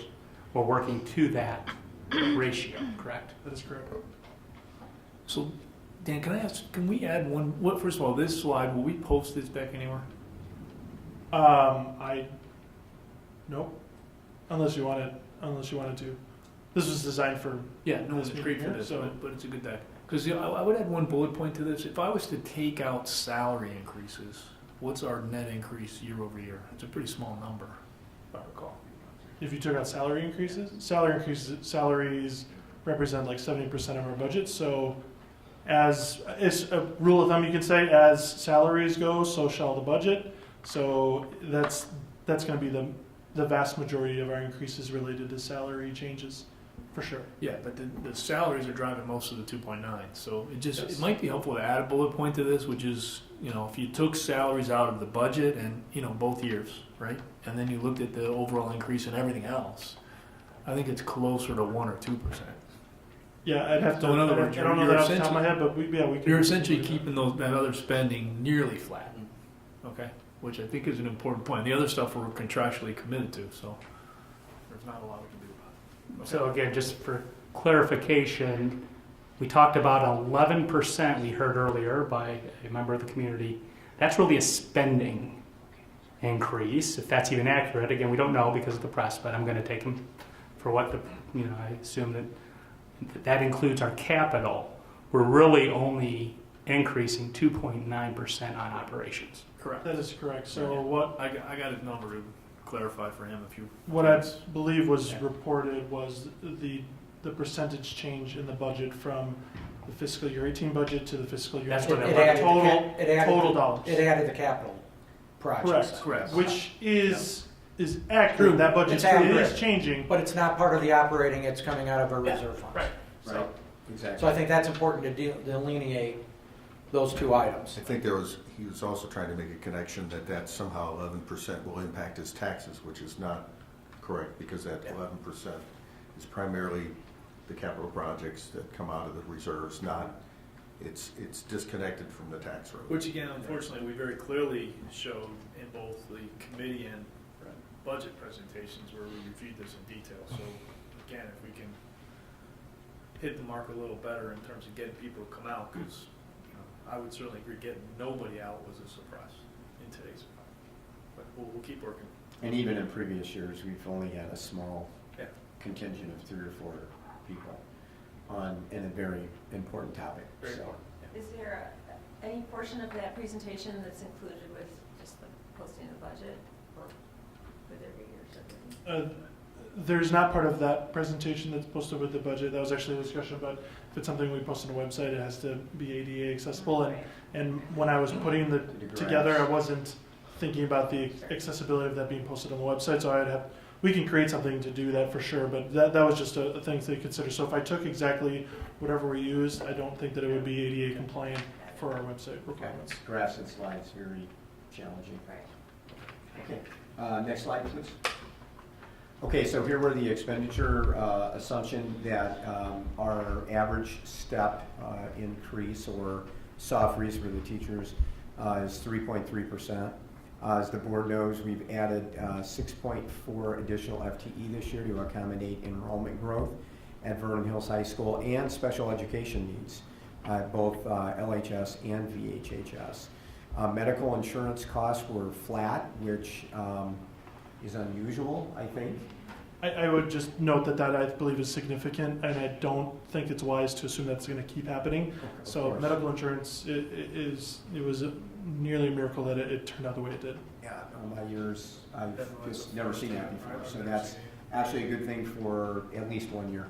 In our major surface contracts, food, transportation, facilities, our transportation contract is up 25% for next year, so that should be noted. Next slide. Just one question. Do we have any enrollment numbers for the first couple weeks? October 1st. Yeah, October 1st we do fall enrollment report.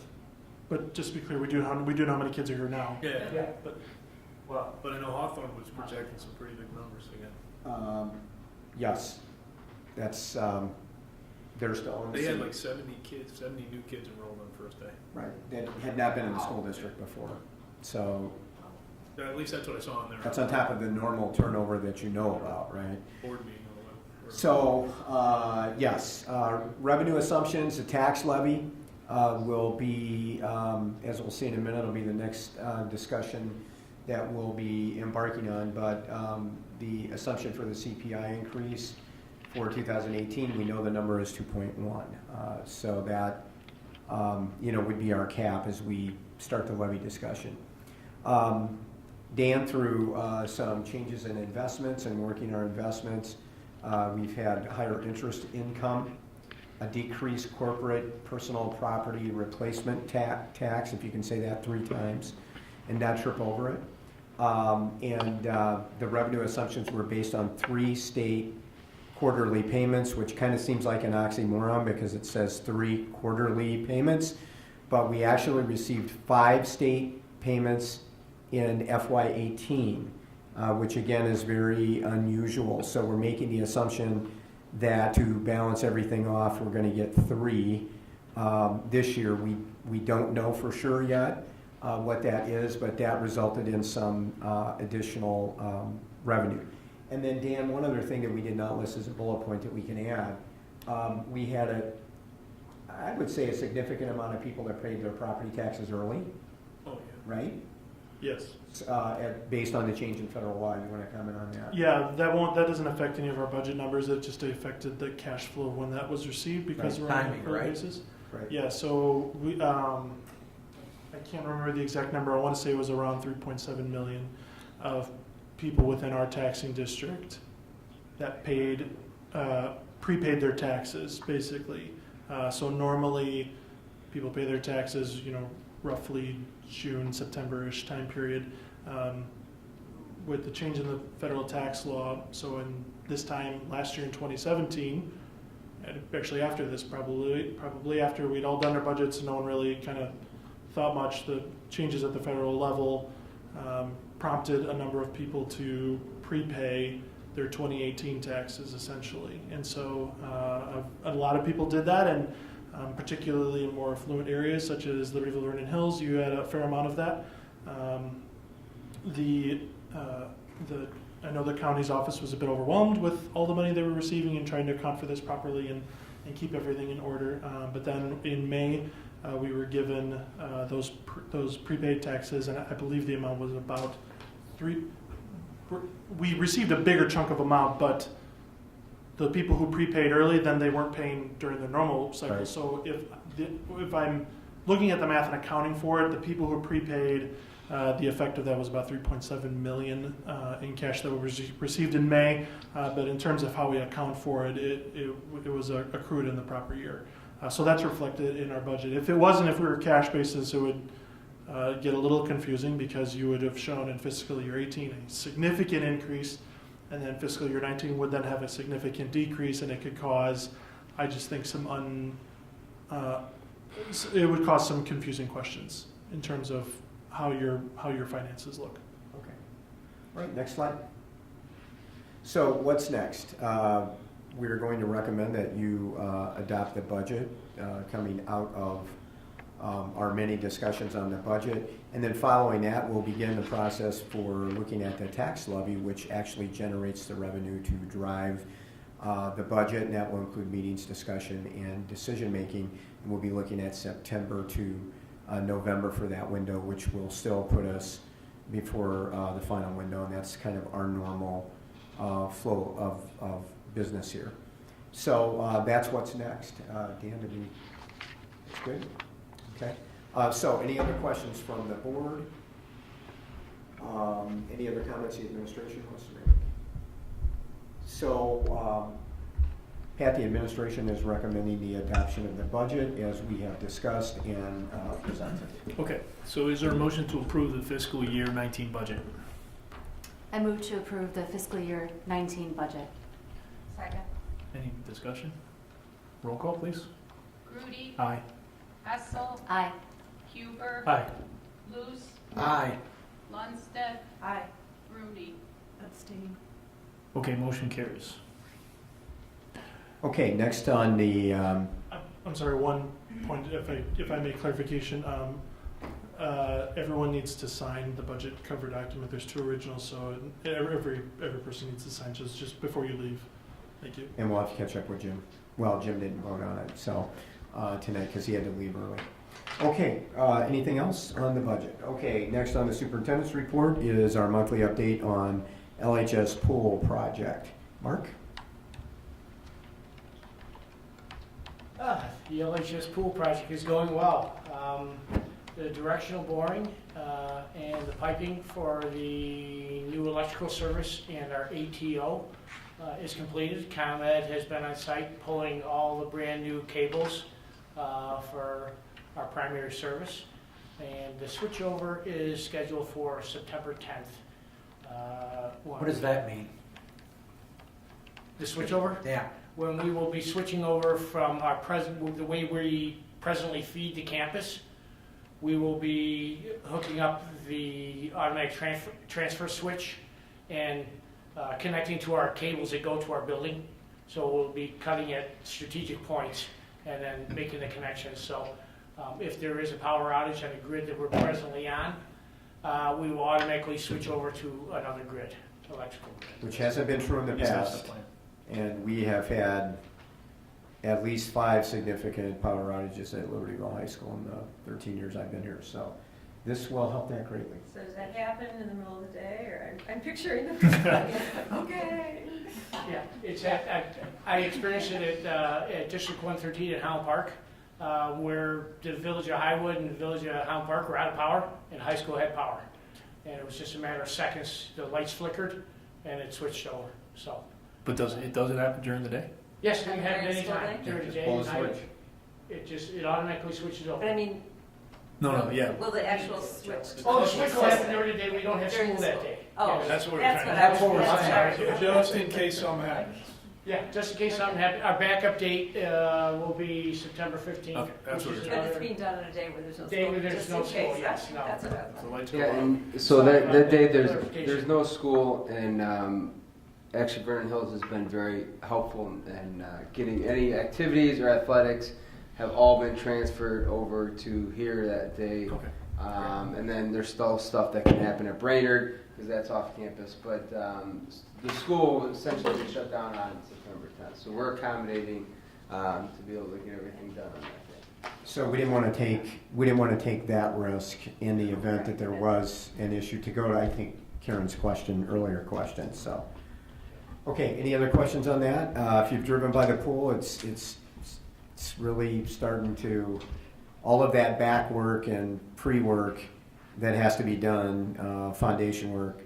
So what we had talked about, I had talked to several of you about, is when we go over for committee meetings in September, then we should start one of the 2 meetings with the tour. We should look at some of the things that have been done in the building and then walk out by the pool. Okay, and then the next time we're here for the board meeting, I'd like John to take us down to the science classrooms that they mentioned here, so you can see what the kids were talking about tonight. It's pretty I wouldn't mind amazing. seeing the parking too, because I got a feeling it's going to be a good expression of the creativity of the kids. Sure. So, Yeah. Oh yeah, that'd be the fun part. As long as we don't have an event that night, right, Tom? Where That's true. They you may know, the all- whole they'll parking all- lot. Think about prizes for the most creative parking spots or anything? Not this year, no. They are looking for judges though to help judge the most creative. I'm all for the person who put the Scooby-Doo van. Yeah. That was That's awesome. I like to vote for the mystery machine. Next time, I'll be in between. okay. We said case. No, we're This just is kidding. And are those spots are only during the school day, right? They're not going to try to claim them and do that. No, they only get them during the school day. Only get them during the day. Okay, next on the superintendent's agenda tonight, proposed additional 69 space LHS parking plan.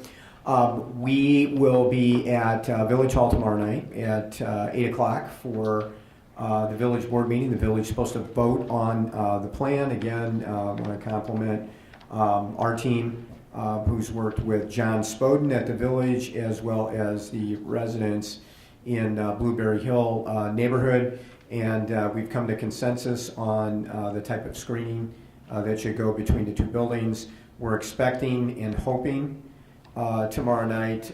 John's already done a pre-report to the village board that comes out, much like the information that we send you before a meeting. And it really should be tomorrow night, John reporting out on the successful conversation between the district and the neighbors, and then this is what we're going to do, and then hopefully the village board will vote for that. Now that vote tomorrow night, just to remind our board, is critical timing-wise because we're on a construction cycle. And if we miss that cycle, we're not going to be able to do that parking. And if we were to do that parking a year from now, that'll add an additional 6% to that project. And it'll delay it a year because of the construction cycle. So the village board acknowledged that, Terry acknowledged that. At the last meeting, they're very aware of that. So we're assuming tonight from the good work and conversations that have happened since the last meeting that tomorrow night There'll be a report out, perhaps some questions, a few additional questions from the village trustees, and then we're expecting that the village board will vote in favor of that parking plan, and then we can get going on our timeline, because we're about a month behind on our timeline right now. We can still do what we need to do. We need to have that yes vote tomorrow night. I don't know if you guys want to add anything to that. Okay. I'll try to get there. I'll be Okay. there. I'll be there. I got Stephanie going to Wisconsin Right. tomorrow, so Right. if I can It's get back, also I'll get back. OHS open house. Right. So yes, if you still have. It is the LHS open house? What time is that, sir? 7. Starts at 7. No. And then Vernon Hills is Thursday at same time, 7. So anyway, as I mentioned to the board earlier, if you have the opportunity, you can be there tomorrow night, but it really should be John Spoden reporting back to the village board. Thanks again to Bryant and Mary and Dan and Mark and our architects and engineers and designers for their work on this. So very good. Any other questions on the parking plan? And so if you can't be there tomorrow night, we will make sure that we let you know what the result of that is as soon as we know it. Okay, we had, final thing on the superintendent's report. We had 4 FOIAs since our last meeting. On 7/30/18, Steve Rainsford, who lives in Lake of the Hills, requested all communication between faculty and administration using district-provided emails and students using school-provided emails with the groups Moms Demand Action, A March for Our Lives, Students Demand Action, and Every Town for Gun Safety. Date range 2/14/18 to 7/13/18. Also, any correspondence regarding these groups and their events then there's email address, and Mindy Leonard and Sarah Frederick Kanisic. Brian did the follow-up. Response date was on 8/6 and the deadline was on 8/6. 7/31/18, Aaron Navarro from NBC5 Chicago.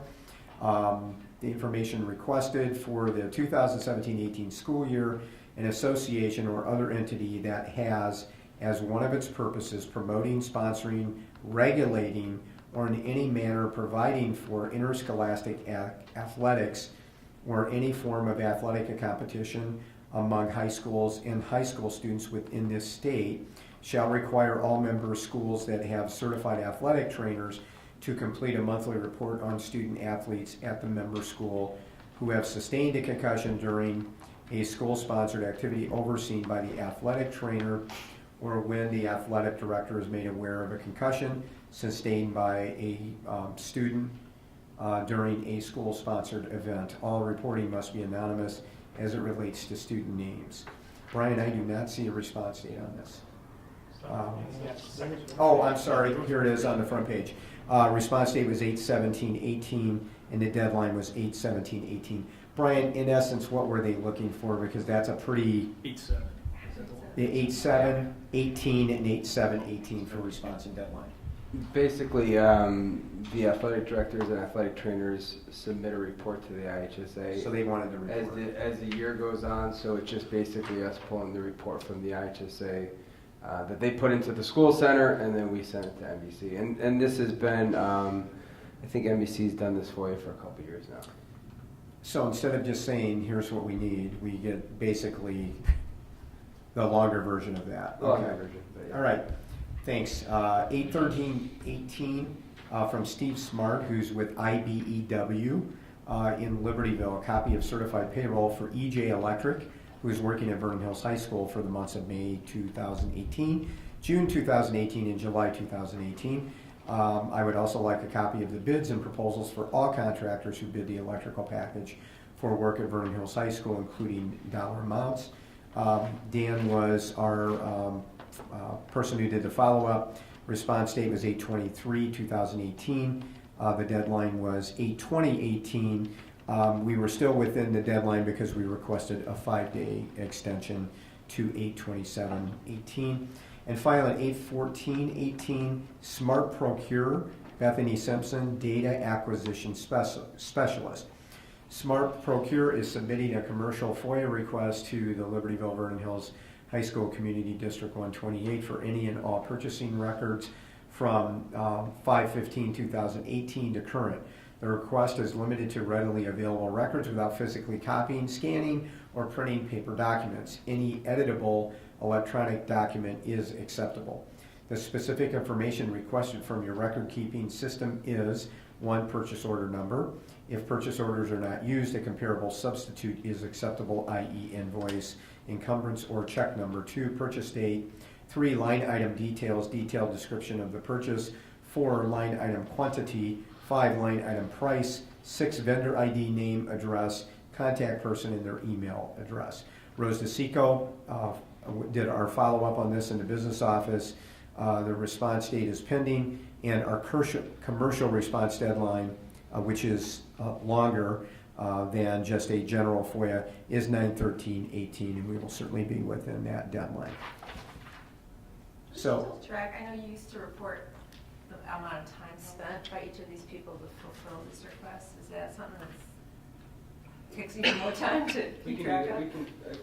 No, I just was we curious. did that for a I while already thought because that. we were receiving significant FOIAs from large national groups that required a lot of Right. data mining on our part. So we'd be happy to do that. I was Just a curious. ballpark, I think I it's- was curious. Yeah. Just an estimate. We'd We were be surprised at how- happy to do that. I think you will be Valuable time surprised spent. sometimes at the amount Yeah. of time, but it's a requirement under state law, and we have to do it. So it is what it is moving forward. So, but we can certainly track that. Again, it's not a problem.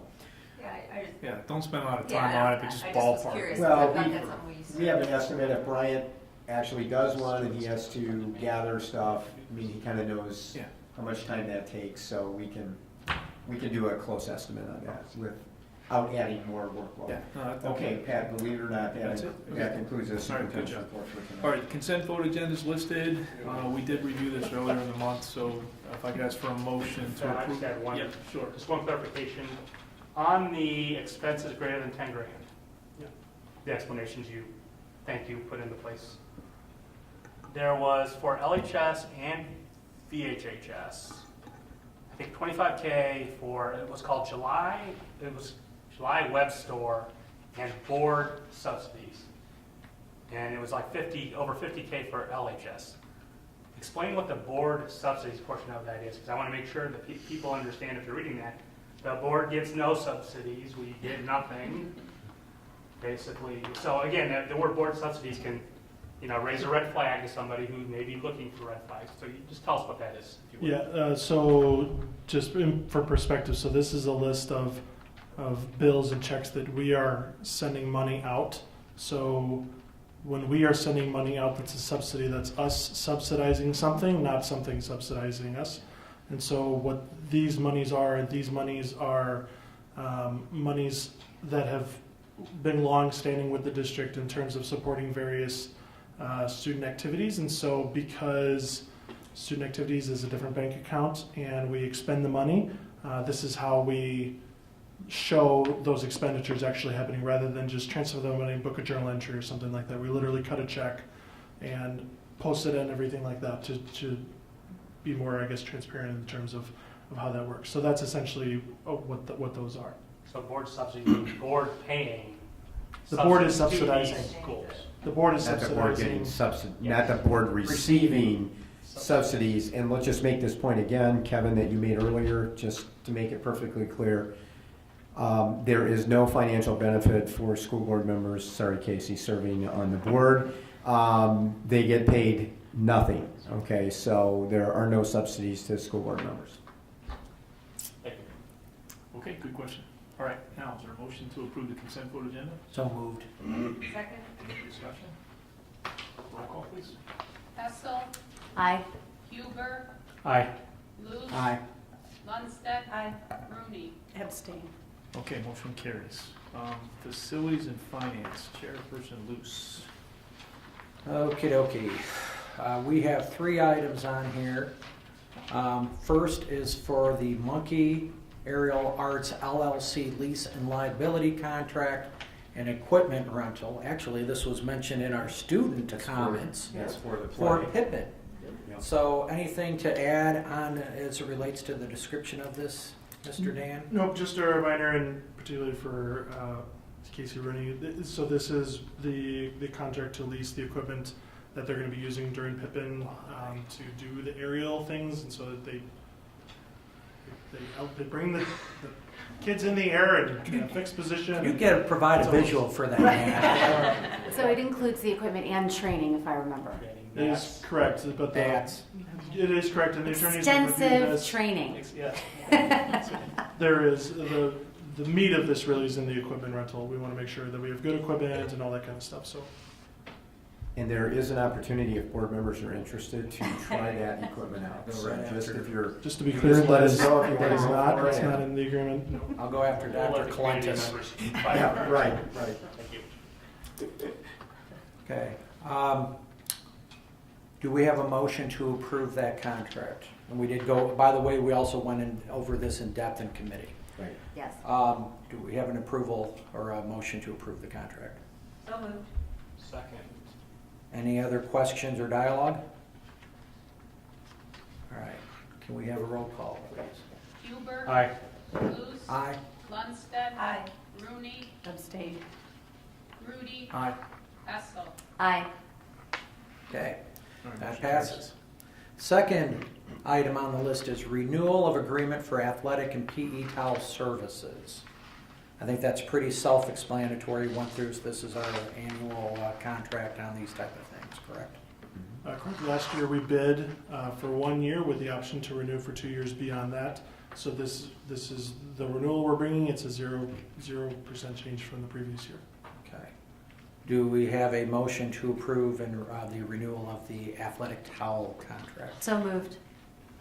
Second. Any discussion or any other questions? All right, can we have roll call? Luce. Aye. Lundstedt. Aye.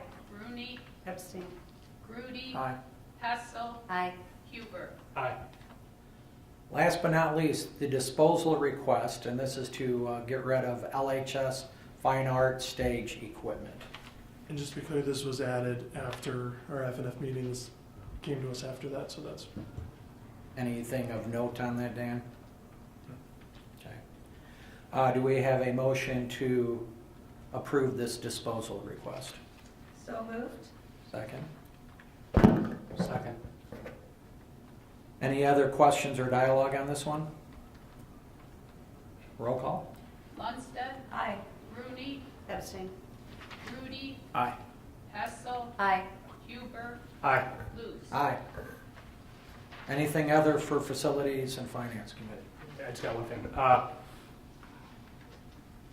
Again, I think I want to throw another challenge out there for maybe Mary and Prentice and administration, and that is we are going to be spending a lot of money on CapEx at Vernon Hills and Libertyville, potentially, to repurpose things and add things here. And I know you did a wonderful job with the well, I think you did a nice job with the Libertyville swimming pool, getting the community members involved. We had the swimming parents. It was just a well thought out way to do that. Any thoughts about some type of a community engagement on these significant CapEx expenses? Because the last thing I want to open us for is we didn't get the opportunity. They may have show up, they may not show up, but I don't know. But and again, I don't need just something to think about if we want to go down that path again. More communication. Do you want to have? We had some excellent board candidates when we were interviewing Casey that had some skills.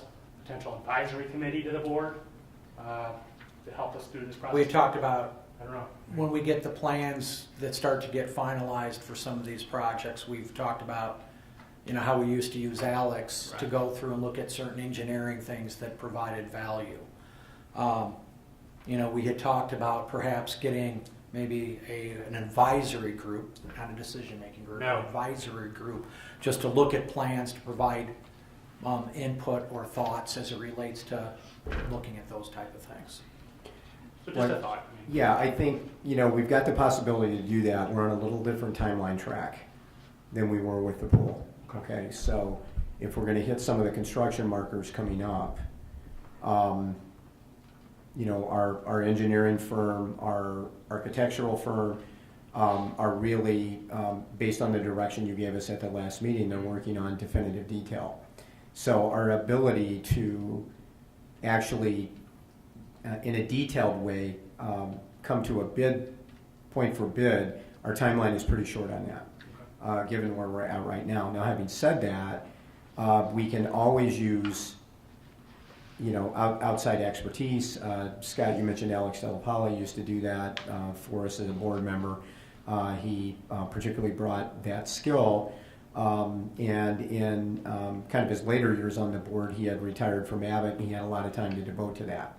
So he was able to meet with our team and the architects when we were available. So I think we can talk about how we can fold that in within the time parameters that we have coming up, moving forward. And then we will continue to do what we did with the swimming pool, and that is, as we've made the presentations, have been made to the board about the need for the projects at both the buildings. We'll continue to, overemphasize that, communicate those things. Again, I think the single biggest comment that we might hear, and maybe more particularly from folks at Libertyville, is, well, we don't really need a second gym at Vernon Hills. And what the board has learned is we run parallel physical education programs at both buildings. We run the same athletic programs at both buildings, and we need additional space. And then the other comment that's gotten a little play, at least with one citizen in Libertyville, has been regarding dance facilities for either of the schools. And we have a large number of students that are involved beyond the school day. We also have a large number of students who use those facilities, who need facilities at both schools during the school day. The other issue that we're dealing with dance is that it's predominantly female, not all female, but it's predominantly female in our district. And we also have some, potential equity issues there that we need to be sensitive to. Now, we all know it's the right thing to do, and that's not what's driving our decision, so I don't want anybody to be confused about that. But the reality is that, we need to provide those kids dedicated and fixed space, just like we would for kids in other PE classes and other extracurricular activities legally, as well as kind of practically speaking. So I think we can take a look as our folks are working on the plan, and we can see how we can fold some people into that conversation that might be willing to help us. Yeah, and equally as importantly, drive community awareness of anything and everything that they can attend, to be aware of the process. Right. Yeah, again, I think the biggest thing I hear is, because I always challenge back and I say, we do that, trust me. We had a great presentation by John and Tom. We had the architect. We had everything. We talked about it for 2.5 hours. Well, I didn't know about it. Well, I was at a committee meeting. Why didn't you do it on a standalone? Well, I said we tried the budget standalone a little while ago, Budget 101, and the cost may have been a little bit more than the benefit on that one, right? So I don't know, but again, I may challenge you. Maybe you want to have a CapEx 101 for these specific things, where John, because they were great salesmen, right? John and Tom, they showed exactly, hit the 88% mark for class size, hit this, do that. I mean, it was very I think to the comment that was made today, and this is my belief, there's not and I will use the word that was used, a luxury item that is being considered for either one of these schools. Agreed. Yeah. No, and I think all of us have gotten to that point. And look, but I think it gets about back it to for 2 or 3 education, years. and I think, I shouldn't speak for you, but I will.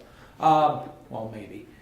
I think also is, okay, as we go through this and we move fast and furiously through this process, because there is a time element here, but just making sure that as you do it, is there another sets of eyes that kind of hold even our vendors accountable on some of these costs, and who know a little bit more about, well, if you're going to go and do that heating unit, that versus, similarly, I always use the example on the air conditioner or the units on the pool or within a closed area that Alex brought to the table.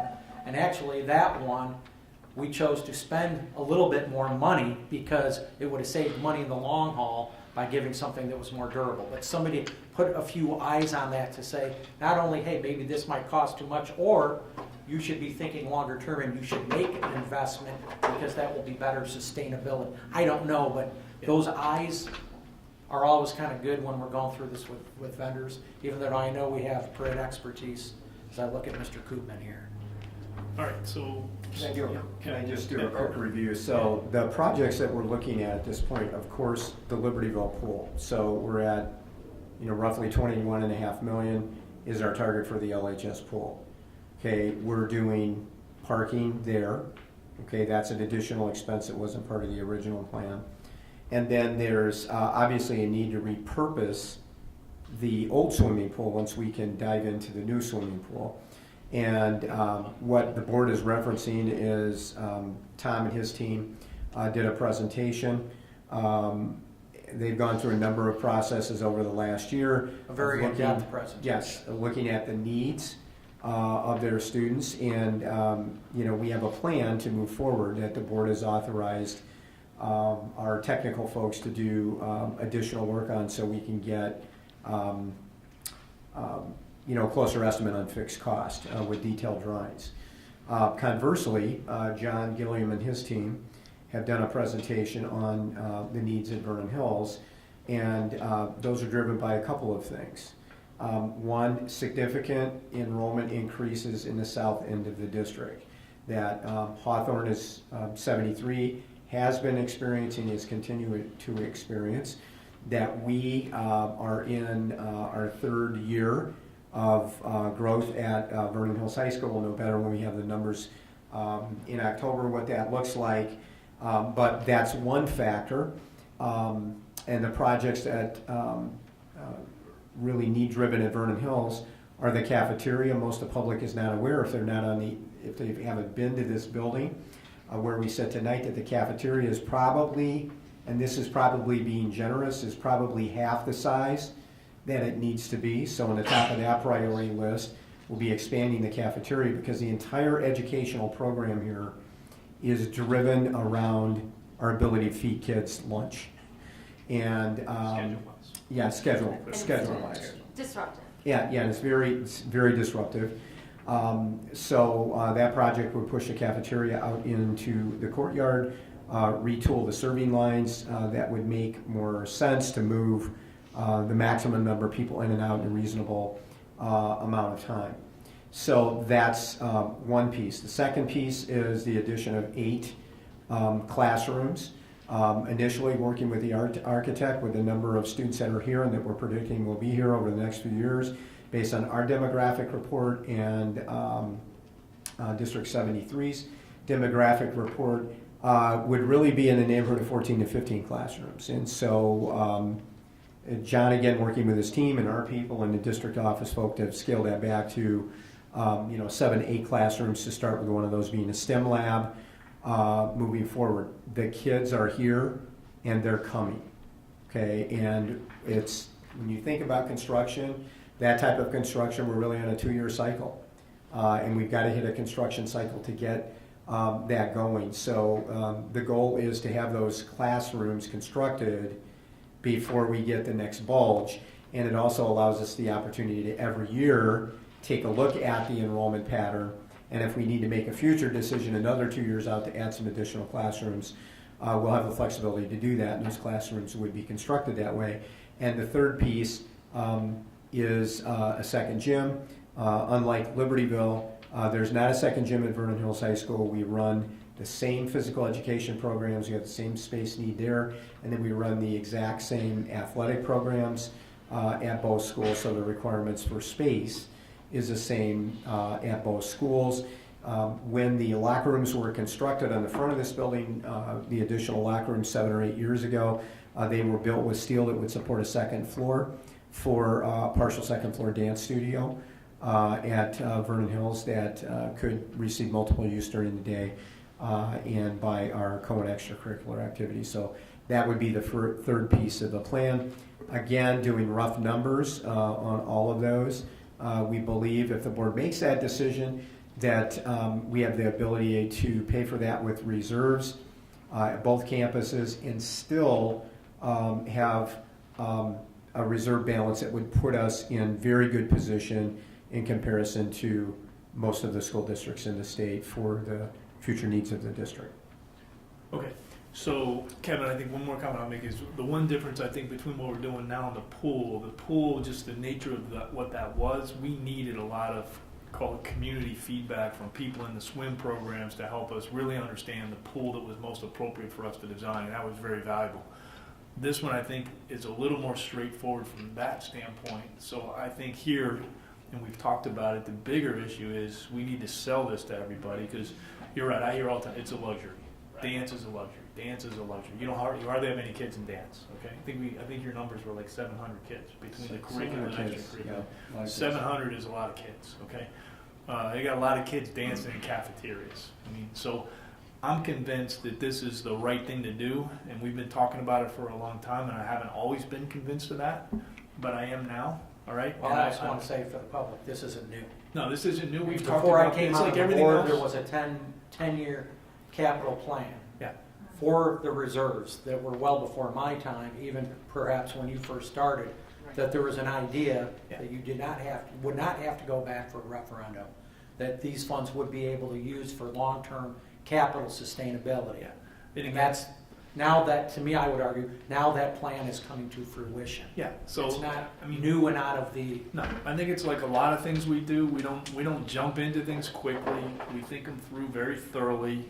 This one we've thought about for a long time, including we've rejected it in the past, okay? And quite frankly, I think if we didn't see the growth projections coming out of Hawthorne and what we've looked at ourselves, it'd probably be a different story, okay? At least on some of the things we're planning to do. So personally, I'm convinced, but I am also convinced we're going to really have to up our game, maybe not to the level of a referendum type of communication, but we need to up it substantially, because within the community we're not seeing the level of support from people that don't really know what we're doing. Okay, I mean, all I gotta do is follow the chatter on the Preserve website. You know, it's a luxury. I don't understand why they don't just cut the spending. You know, all that kind of good stuff. And I think we have to overcome that. I think we have a good story to tell. I mean, I think that's the kind of school and facilities that we need in this community to do what we need to do. But I think we got our work cut out for us to do that. And look, we can be good at communicating that too. Yep. And you know what? If we got to do a 101 type thing and we hold it and only 30 people show up, I don't know what to do, but it was probably great for those 30 people. Okay? And if those people... Call it a coffee, not a 101. It sounds like a class. Nobody wants to... We'll serve food. Maybe that'll bring It helps. Yeah. But I mean, if 30 people find, each of them find 30 more people, then that's 30 times 30 is 900. So... You know, we'll figure something out. Right. But I do think we got to do that, because I get the sense even a lot of people in Libertyville drive by on 176 and that's something they haven't done in a long time. Oh, what are they doing? You know, I mean, I thought everybody knew there's a pool, but again, you can follow the Preserve site and say not everybody knows we're building a pool, and all of a sudden they find out and they think that's a luxury too. Okay. That was a 10-year pain in our side. That was definitely not a luxury. Okay? All right, anything more under other for facilities? All right, I'm done. Okay, all right, program and personnel, Chairperson Batson had to leave, so I'll quickly cover that. Listed here are, I believe, all of the employee changes since the consent vote agenda in committee, correct? These are all new ones. All right, and so the information on those was included in the packet, so I just need one big motion to approve the employment of employees as listed under item 3A. So moved. Second. Second, any discussion? No, roll call, please. Rooney, Approve? Grudy, Aye. Hessel, Aye. Huber, Aye. Luce, Aye. Lundstedt. Aye. All right, motion carries. There is no property, no CEDOL, no ISB, so with that, I'll ask for a motion to adjourn. So moved. Second. All in favor? Aye. Thanks, good night, everybody. Don't leave, you have to sign.